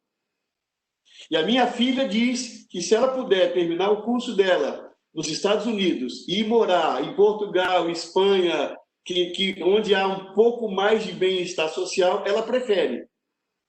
Eu morei 2 anos nos Estados Unidos. Então, o modelo que o Brasil está colocando nas relações trabalhistas. É um modelo que você não é, ele é acumulativo. O próprio país está vivendo um novo momento e que deve desembocar em algumas coisas também nessa área. Então, a igreja tem que saber disso, que emprego não é uma questão de sorte. Emprego é uma questão de estrutura econômica. Né? E se a igreja tiver... Nós falamos muito da ética corporal e trabalhamos muito pouco a ética econômica na igreja. E nós precisamos entender que a economia, a questão de ter mais ou menos emprego, tem a ver com estrutura econômica e não com competência, enfim, por aí. Vamos lá, gente. Maria pediu a palavra. Boa noite, é César. Opa, antes de Maria, irmão César. César, fica à vontade, meu irmão. É o seguinte, o pastor aí falou sobre a igreja pós-pandemia aí, né? Veja bem, a igreja brasileira, né? Ela se expôs muito ultimamente, né? Do ponto de vista político, né? E ultimamente eu tenho tentado passar algum material de setores da igreja para setores que meus colegas que trabalhavam no magistério, né? E eu encontro neles um certo ceticismo, uma certa frieza, entendeu? Como quem diz, estou com o pé atrás, né? Então, eu não sei como a gente vai superar isso da agora por diante. O pastor Edivar falou aí sobre a diferença, um trabalho missionário diferente, né? talvez, não sei se seja por aí, não é? Que a gente vai superar esse pé atrás que setores da sociedade estão com relação à igreja. Eu tenho percebido isso, não é? Pessoas de um certo nível intelectual, assim, e com dificuldades. Eu passando os vídeos e as pessoas assim, um pouco, sabe, ressabiada, um pouco quem disse, será que eu acredito nesses, né? E é isso aí, eu não sei se como é que a gente vai dar a volta por cima. Ele falou aí num trabalho missionário diferente, não é? E talvez ele possa comentar um pouco sobre isso aí. Antes de passar para o Edivar, eu acho que Marília quer falar alguma coisa também, não sei se tem a ver com isso, e depois eu passo para Maria. Tem a ver com isso, Marília? Não, deixa ele responder isso de César, do missionário, e depois então. Certo. Então, só por uma questão de ordem, depois dele vem Maria, depois você, Marília, tá bom? Edivar, é contigo. Então, eu considero que a gente já vinha... Quer dizer, eu vivi uma experiência de ser protestante numa sala de ter dois alunos na minha infância. Naquela época tinha aula de religião da Igreja Católica e quem não era católico era convidado a sair da sala, e aí saía eu com mais um presbiteriano envergonhado como criança. Então, isso eu vivi a vida inteira, né? Agora, eu entendo que isso se acentuou nesse período. E se acentuou porque os evangélicos que estão na mídia, eles seguiram um modelo que se instaurou no modelo americano, que assim funciona nos Estados Unidos, né, com a questão dos evangélicos que assumiram, se confunde hoje os batistas da Convenção do Sul dos Estados Unidos, eles se confundem com o Partido Republicano. É como se o Partido Republicano fosse a expressão do reino de Deus que os batistas esperassem. Então, o que não é republicano, para eles, é do diabo, digamos assim. Eu estou falando didaticamente, de uma maneira geral. E nós estamos vivendo isso no Brasil agora. No Brasil, de 2 anos para cá, isso se tornou muito evidente, né, que nós temos um segmento que decidiu ser a igreja oficial do Brasil. E nós vamos ter que lidar com isso mesmo. E eu acho que só tem uma maneira de lidar, até onde eu enxergo. É você levando a sério a sua fé, é como igreja levar a sério o Evangelho e confiar na ação do Espírito Santo. Essa ideia de... Leonardo Boff escreveu um livro que é Ética e Moral, é o título do livro, que é um livro extraordinário, que ele faz a distinção entre ética e moral, e ele é quem defende com muita clareza essa ideia de a igreja que conquista e a igreja que cuida, né? O entendimento, eu estou então colocando aí para quem tiver interesse em aprofundar essa ideia, e eu acho que faz muito sentido com o Evangelho. A igreja não perde a visão escatológica do Evangelho, a visão do pós-túmulo do Evangelho, a vida depois da morte desse corpo que o Evangelho coloca.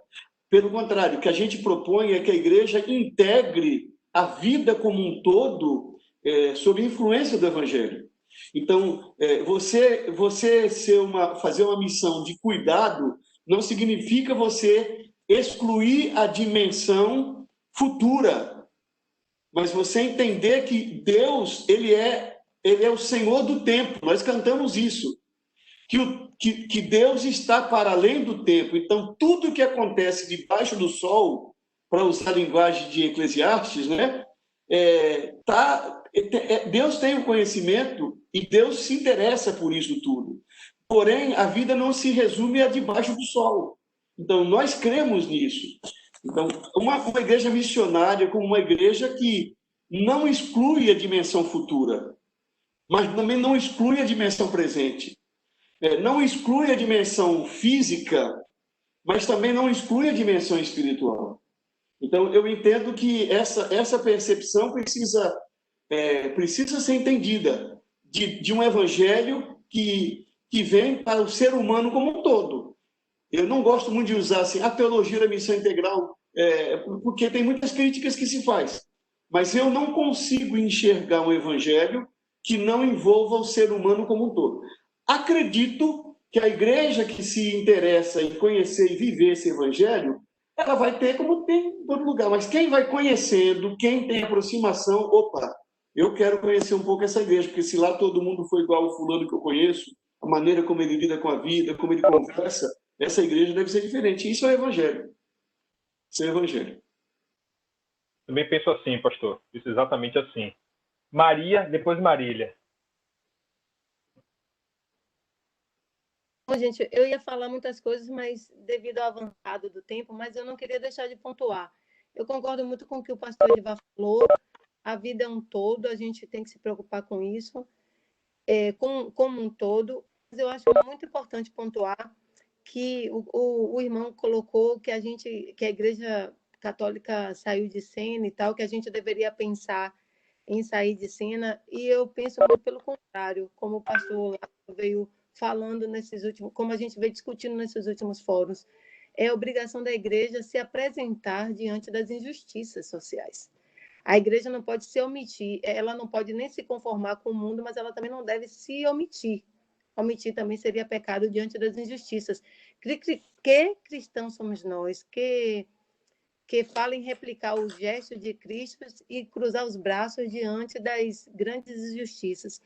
O mundo realmente ele tem mudado, a pandemia não vai mudar as pessoas, não vai mudar todo mundo, como o pastor falou, ela vai piorar alguns, ela vai melhorar outros, porque as pessoas são diferentes, elas são atingidas de forma diferente, os irmãos criados dentro de casa, da mesma maneira, eles têm personalidade diferente, eles agem de forma diferente, mas a gente tem que entender que as mudanças elas vão ocorrer.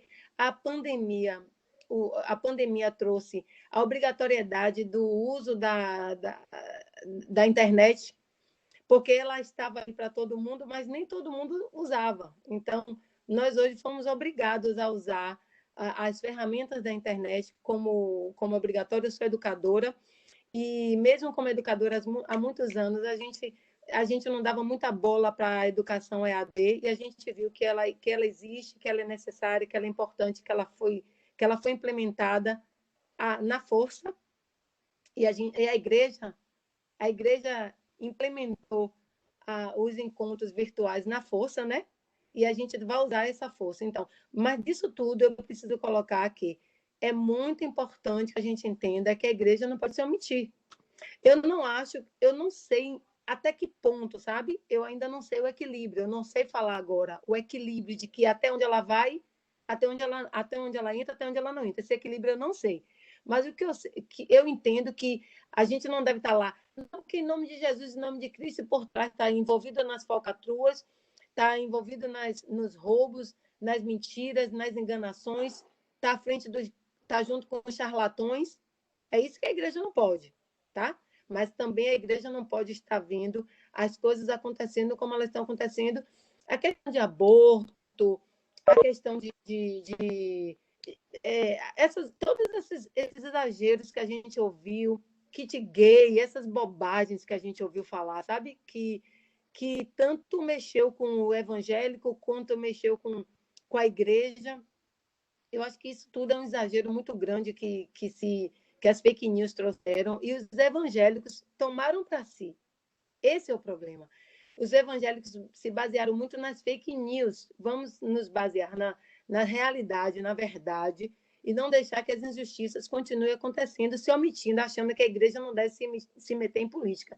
Eu acho que a igreja não deve fazer parte da mentira que toda política tem. Isso a igreja não deve participar. Mas que a igreja não deve se omitir, isso aí eu tenho certeza absoluta. Certeza absoluta. Essa é a minha fala. Na sua fala, Maria, eu lembrei de uma frase do Desmond Tutu. Ele disse que não há nada mais político do que dizer que religião e política não se misturam. É uma posição política. Mas só fazer Marília, tem a ver com a fala de Maria ou não? Tem? Por favor, fique à vontade, que aí já passa um pacote só para Edivar. Então, na verdade, assim, primeiro que a gente está maravilhado, assim, que foi posto muitas questões hoje à noite, né, de forma bem clara, prática. Obrigada, pastor Edivar. Eu vou puxar um ganchinho do final, essa questão do posicionamento da igreja mesmo, com o que Maria falou, e porque a gente achou muito interessante o que Marcel falou sobre esse cenário e tal. Porque nós, como a maioria já sabe aqui, nós viemos da igreja presbiteriana, então nós experimentamos esse curral eleitoral, nós vimos isso acontecendo, inclusive nós nos reunimos ainda com outros irmãos da outra igreja durante esse período, e a visão é que a pandemia é um instrumento de Deus para que a gente esteja mais próximo do Senhor, para que a gente, assim, sempre, de uma forma, eles conseguem ainda enxergar como as ações, por exemplo, pessoas que não conseguiram enxergar como as ações políticas, né, as escolhas e tudo mais, influenciaram em questões do cotidiano de pessoas como está hoje. Mas eu acho que o que Marcel tinha falado, eu achei muito interessante, e eu acho que Maria, eu entendi de forma diferente, então eu vou falar aqui, é que eu não entendi ele falando que a igreja tem que se afastar, mas essa proposta de uma igreja que não seja vinculada a um partido político ou a uma ideologia política, mas que ela seja a voz da igreja como a voz de Cristo, independente de um partido, independente de uma representatividade nesse sentido, e que eu acho que isso que é muito importante, assim. A partir de então, a nossa igreja, a nossa visão está manchada. Eu tenho amigos hoje que chegam para mim e falam, tipo, velho, como é você é evangélica, como é que você tá vendo tudo isso, tal? Você tem responsabilidade sobre isso, tal, que não me conhecem. Ou pessoas que dizem, não, ela voltou diferente, é um ponto fora da curva, sabe? Ela pensa diferente sobre isso. E essa ideia de uma igreja que, sim, se posiciona, mas que não está vinculada necessariamente a um partido. Não é contra, não, enfim, não é isso. É que simplesmente representa Cristo. Eu acho que isso é muito bom. Deixa eu contar 2 testemunhos que eu tive, pastor Edivar, e eu passo para ti. Nesse período eleitoral. Né? Uma foi de uma irmã que chegou, não conhecia a nossa igreja, me conhecia só por conta de um grupo. Fala, pastor, graças a Deus que eu achei a sua igreja. Eu precisava de uma igreja que não votou no atual presidente, que o pastor não votou no atual presidente. Me encontrou assim, na porta da igreja e me falou isso. E a irmã está até hoje com a gente, enfim. E a outra foi de um vídeo na rede social que aconteceu esse mesmo efeito. Da gente não ficar vinculado. Eu acho que realmente, né? A igreja vinculada a um determinado partido é horrível. Né? Ainda que fosse o contrário, ainda que estivéssemos experimentando um governo que tivesse uma performance extraordinária, né, no combate ao coronavírus, enfim. Eu acho que é complicado, porque eu parto da ideia, e é o que eu tenho falado bastante, que a igreja ela continua sendo a voz profética na sociedade. E um profeta que se preze, ele jamais tem vínculo com o governo, seja lá quem for o governo. Jamais. Então, eu acho que tem a ver com isso. Marciel tinha colocado uma fala aqui que tem a ver também com isso, e aí eu já passo para a Edivar fazer as considerações, que é o seguinte, Marciel falou o seguinte, só para deixar claro, eu acho que eu não defendo, né, a omissão dos evangélicos, defendi só o não alinhamento com nenhum grupo específico. Só com o evangelho devemos ter alinhamento. É isso aí. Edivar, fica à vontade, irmão. Primeiro, eu acho que é Maria, né, que ela colocou assim a questão de encontrar ainda um ponto de equilíbrio, não sei se foi essa expressão, eu acho que é importante a gente saber que existe uma tensão que é doentia e uma tensão que é criativa. Esse mesmo autor que eu citei lá no início, Rolumei, ele trabalha que a ausência de tensão significa morte. Né? Então, só existe ausência de tensão quando a gente estiver morto. A presença da tensão é sinal de vida.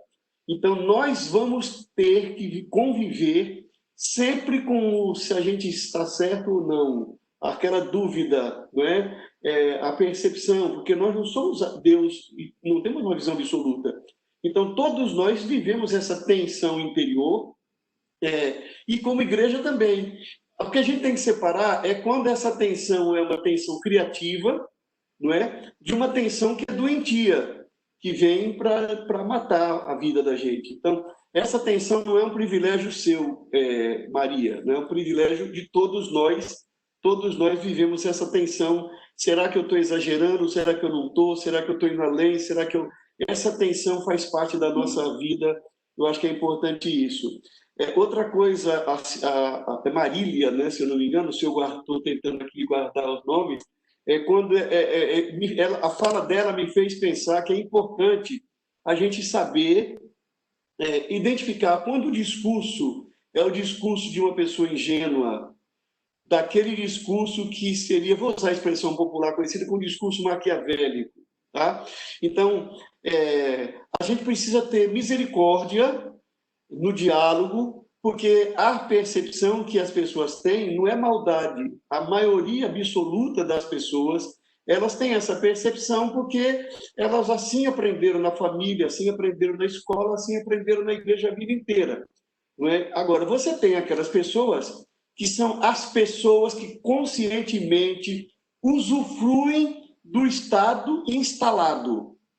Então, essas pessoas que têm essa consciência, elas assumem um papel.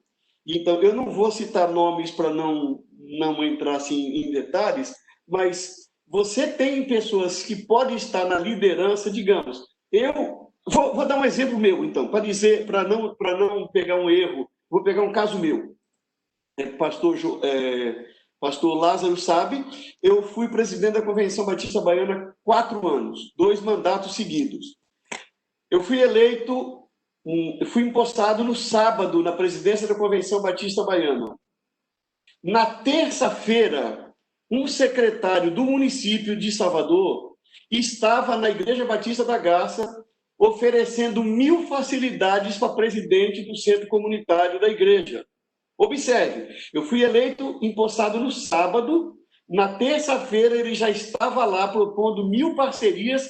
A presidente, que é diretora médica do hospital lá perto da Graça mesmo, um hospital importante lá em Salvador, como ela é uma pessoa muito consciente, ela então simplesmente ouviu e depois conversou comigo e não seguiu com aquilo. O que eu quero dizer com isso é que quando você tem um determinado cargo, há interesses políticos, né? E isso é do pastor de uma igreja local a um cargo denominacional. Então, o que acontece? Quando você ocupa um cargo desse, você pode ocupar um cargo desse para ser sal e para ser luz, para ser bênção para a sua igreja, a sua denominação, para ser bênção para a cidade, mas também você pode ocupar um cargo desse pelos benefícios que você vai conseguir um emprego para o seu filho, vai conseguir alguma coisa que você quer para a sua igreja. Então, você vai ter pessoas que têm um discurso que ele não é um discurso ingênuo. Ele é em defesa porque ele está ganhando, ou ele...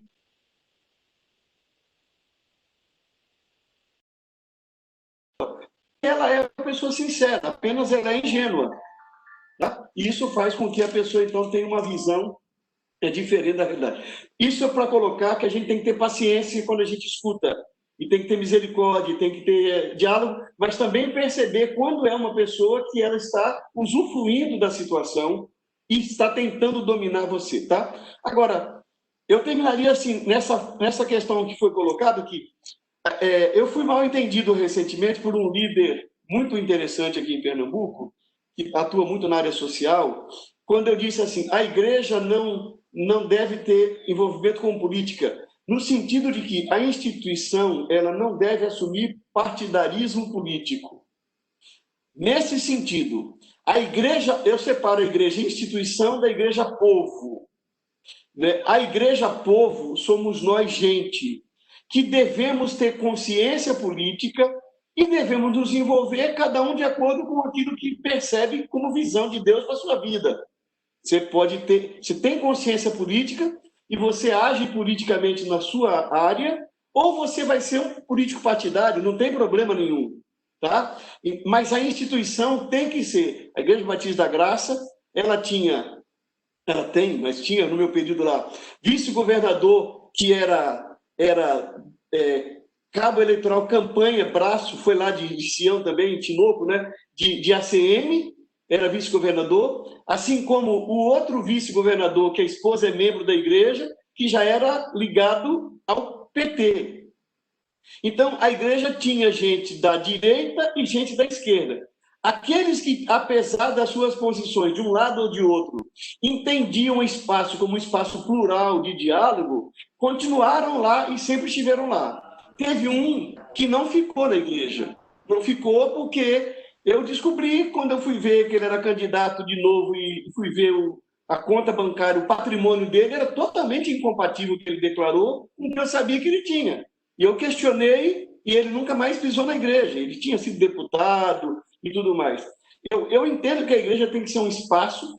No dia da eleição, eu preguei e disse: hoje eu vou dizer qual é o melhor candidato para nós, no dia de eleição ao governo da Bahia.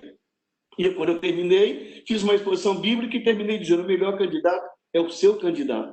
É aquele que você escolheu com liberdade, com consciência. Não é? Ele é o seu candidato. Não é o candidato que eu digo como pastor, que a igreja diz. Nesse sentido, eu defendo que a igreja não pode ter um partido político. Não pode ser. Agora, a igreja tem que ser comprometida como consciência do Estado. Então, ela tem que pregar o amor, tem que pregar a justiça, tem que pregar a verdade. Se isso atinge a direita ou a esquerda, não tem como fugir. Assim eu vejo. Né? Eu digo por mim mesmo. Eu votei em Dilma quando entendi que devia votar em Dilma e deixei de votar em Dilma quando entendi que devia deixar em Dilma. Eu aplaudi o governo Lula quando eu entendi e critiquei quando entendi que devia criticar. Isso não tem a ver com ideologia que eu abraço. Tem a ver com consciência. O que não pode, e hoje eu publiquei, eu termino aqui esse comentário, hoje eu publiquei um texto escrito por uma psicanalista no meu Facebook, que ele trabalha muito a comparação de Bolsonaro com João de Deus, não por eles, mas para avaliar o comportamento da sociedade, como nós idolatramos. Então, eu combato qualquer tipo de idolatria. Se você vier se posicionar com Lula com idolatria, eu vou ter a mesma posição que eu terei com aquele que vier se posicionar com Bolsonaro com idolatria.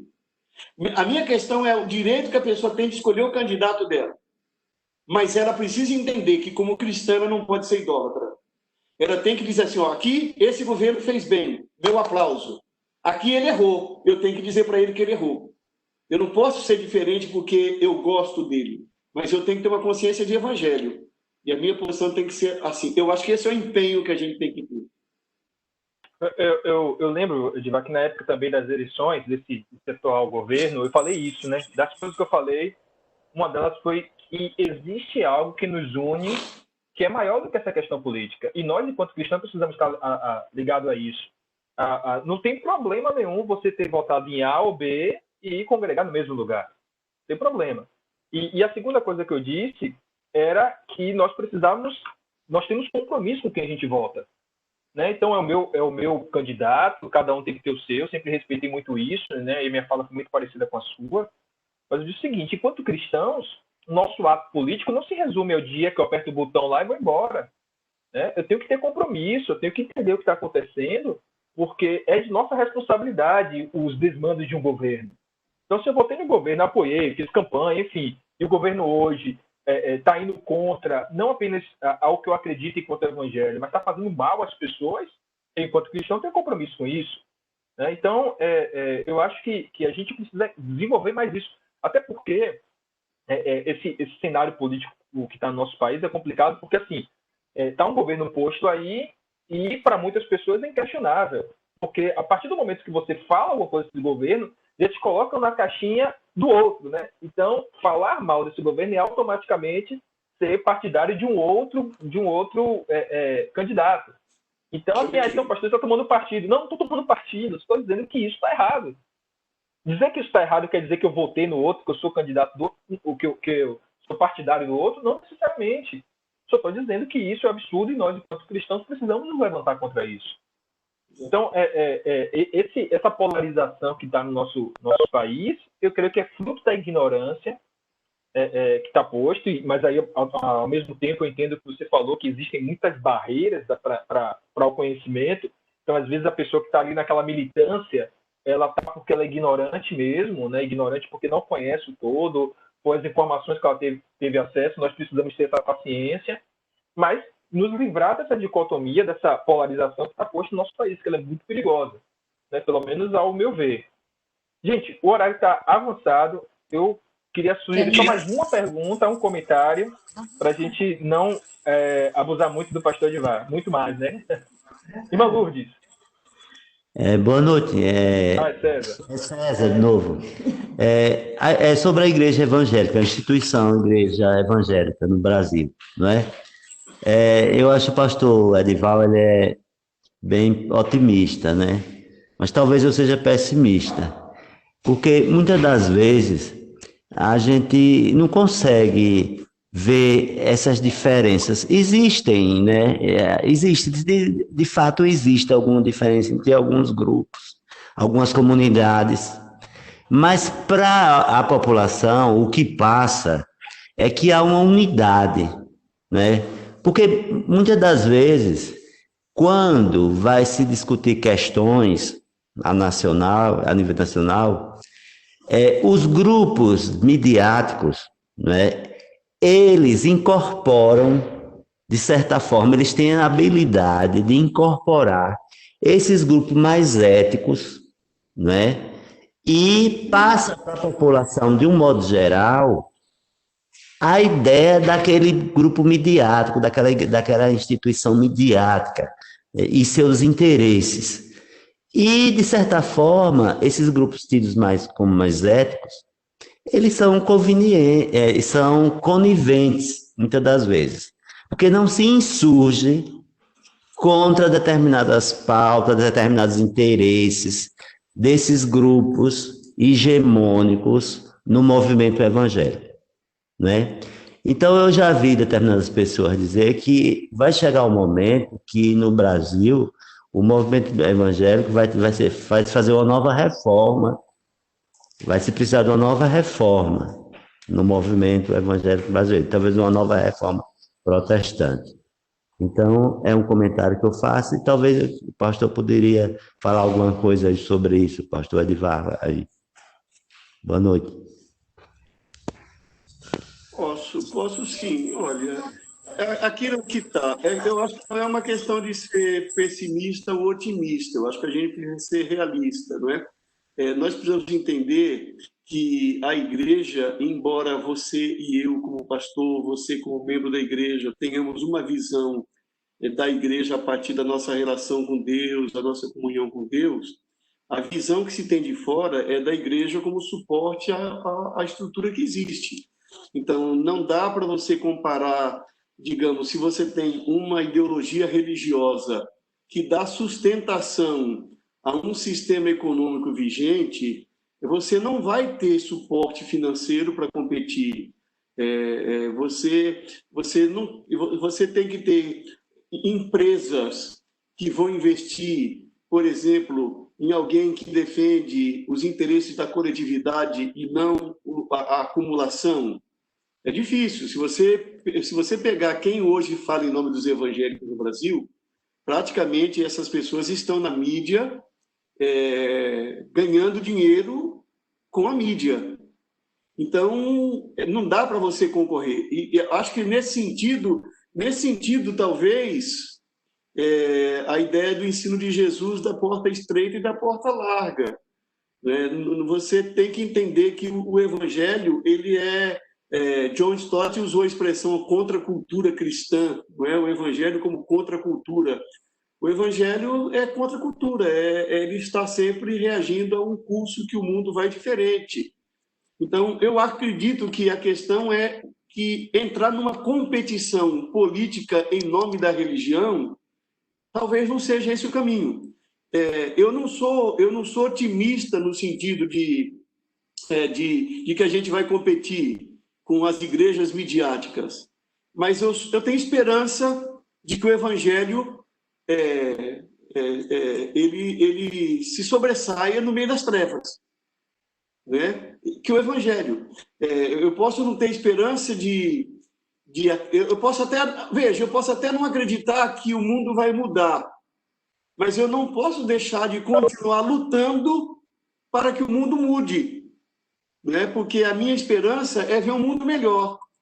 Eu tenho uma idade que eu poderia não estar crendo em algumas coisas mais, mas eu continuo acreditando que eu preciso continuar lutando Eu tenho 2 filhos que vêm aí atrás, que vêm conversando comigo, cada um na sua área, um é músico, o outro é da literatura, cada um na sua área fazendo o seu trabalho. E a esperança, a gente tem que trabalhar em torno da esperança. Não é uma questão de ser otimista ou pessimista. Eu acho desafiador. Nós temos, e por isso que eu disse que o último ponto que eu coloquei, ele seria talvez o mais provocante, porque nesse período de pandemia, e nesse período chamado pós-pandemia, um dos grandes desafios da igreja é como lidar com a situação política que está colocada aí, e eu não coloquei por causa de Bolsonaro, eu coloquei por conta da postura que a marca evangélica assumiu nesse. E essa postura foi uma postura que está associada àquilo que não é bom, aquilo que não é bom. Então, nós vamos ter que lutar contra isso. Se a gente vai ser vitorioso, se a gente vai ganhar espaço. Minha filha cobrou isso de mim um dia desses. Semana passada, conversando comigo, ela disse, mas vocês poderiam se organizar para mostrar para o Brasil que os evangélicos não são só esse grupo, né? Eles cobram, e você vai fazendo o que você pode com os recursos que você tem, movido pelo evangelho. Nosso desejo não seria assumir o poder pelo poder, né? Mas pelo evangelho. Então, eu acho que é esperança. Acho que a palavra é esperança, não é a palavra otimismo no sentido de uma pessoa que está fora de uma realidade. Não, é esperança. É ter esperança que Deus continua agindo, que a gente continua se colocando nas mãos de Deus, fazendo o que a gente pode, e temos que crer na esperança. Gente boa, o papo está ótimo. Obrigado, eu também creio nisso. Eu estou fazendo uma série de reflexões nos domingos à noite, pastor Edivar, sobre esperança. E eu li em algum lugar uma frase que diz o seguinte: nós devemos ter esperança, não porque no final, lutar, não porque no final vai dar certo, mas é porque a coisa certa a ser feita. Isso. Eu acho que ainda que a gente não consiga desbancar essa força evangélica majoritária, ainda que a gente não consiga concorrer com eles, a minha oração, enquanto pastor de uma comunidade local, pequena também, pastor Edivar, é que o Senhor nos encontre fiéis. Ainda que muitos tenham negociado isso, que a gente se encontre, né? Que alguém fala o seguinte, olha, dentre 100, tem um ali, tem uma igreja ali, tem uns irmãos ali, né, que continuam fiéis, que continuam comprometidos com o evangelho. Lógico que, diante de um cenário tão complexo, às vezes é desanimador, né? Como o irmão César falou, às vezes perde a esperança. Mas quando a gente entende que a nossa esperança está nesse evangelho do Cristo que animado pelo Espírito Santo que em nós atua e vive, eu acho que a gente pode continuar guardando essa esperança e continuar trabalhando, né? Tem muita coisa para ser feita e que o Senhor nos encontre fiéis. Essa é a minha oração. Gente, o horário está avançado. Pastor Edivar, só dizer essa frase, então, para encerrar a minha... Eu gosto muito de uma frase que é mais ou menos assim de Rubem Alves, que a esperança é aquilo que os olhos já viram, mas o corpo ainda não experimentou. Tá? Aquilo que os olhos já viram, mas o corpo não experimentou. Então, eu acho que não é otimismo. A gente está olhando aquilo que a gente já percebeu que pode ser. E a gente luta por isso, para que a gente possa experimentar. Nós temos experiências bem-sucedidas, países que se encontram num estado melhor do que o nosso, e isso também anima a gente a continuar lutando. Existe algum lugar que a experiência está dando certo e não é possível andar entre nós. Agora, se a gente vai experimentar ou se vão ser nossos filhos, eu não sei. Mas que a gente deve continuar lutando, deve continuar lutando. Também acredito. Ainda que não no final, mas por alguém. Pelo menos algumas pessoas próximas a nós possam ser impactadas com isso, né? Não o país inteiro, não o estado inteiro, não a cidade inteira, mas aqueles que de alguma forma estão próximos a gente possam ter sinais, ser afetados por esses sinais do reino. Eu creio muito nisso. Edivar, muito obrigado mais uma vez por disponibilizar esse tempo tão longo para a gente, depois de um dia intenso, de uma semana inteira de trabalho. Sei que é um esforço grande. E nós agradecemos muito, foi rico para todo mundo esse encontro. Deus continue te abençoando, pastor, continue te enchendo de graça, te sustentando e dando sabedoria nesse tempo aí difícil que nós estamos lidando, que não é só a igreja local, né? A igreja local e as igrejas todas aí no estado. Enfim, imagino que o desafio é enorme. Mais uma vez, agradecemos muito por isso. Eu queria pedir ao nosso seminarista, Neto, para orar, agradecendo a Deus por esse tempo. orar mais uma vez pela vida do pastor, pela sua esposa, a irmã Gláucia, não é isso? Acertei, né? Isso. Irmã Gláucia e os filhos deles também. Pastor, Deus abençoe, muito obrigado, muito obrigado, um abraço forte. Virtual, né? Porque não pode ter. Neto. Nós agradecemos ao Senhor, Deus, por essa oportunidade que nós temos com a igreja do Senhor reunida, as igrejas aqui representadas. Obrigado, Deus, pela vida do pastor Edivar. Obrigado pela contribuição que o seu servo trouxe nesta noite, pela reflexão da tua palavra. Muito obrigado porque, como igreja, nós podemos pensar Deus como um todo, o ser humano como um todo, e nem por isso nós fugimos da palavra, pelo contrário, usamos a palavra do Senhor para tratar o outro, tratar o ser humano de forma integral. Então, muito obrigado, Jesus, pela oportunidade que o Senhor nos dá nessa noite. Como um corpo de Cristo, como pessoas que professam a fé no Senhor Jesus, mas também pessoas que se portam com os outros, portam com o irmão necessitado e o irmão que não tem. Muito obrigado, porque nós podemos gerar o pensamento nesse sentido. Obrigado pelos meus irmãos e das minhas irmãs que participaram. Obrigado pela vida do meu amigo Raimundo, que contribuiu nesta noite. Muito obrigado, Espírito Santo de Deus. Obrigado porque nós tivemos essa oportunidade como igreja de parar um tempo tão longo na noite, depois de uma semana, como o pastor Lázaro falou, mas unidos, e o tempo passa até rápido por isso, porque nós conversamos, contribuímos, aprendemos juntos. Isso significa que é o Evangelho do Senhor, Deus, onde pessoas que entendem que o outro pode ajudar de alguma maneira. Então, muito obrigado por essa oportunidade. Por isso, sou grato ao Senhor. Muito obrigado por esta noite, me dá uma noite de descanso. Muito obrigado pela proteção e a provisão que existe no Senhor. Oramos em teu nome. Amém. Amém. Gente boa, boa noite, pastor Edivar. Deus abençoe. Que seja assim agora. Valeu, pastor. Um abração, querido. Fique na paz. Tchau, tchau, gente. Deus abençoe. Boa noite. Tchau, gente. Boa noite.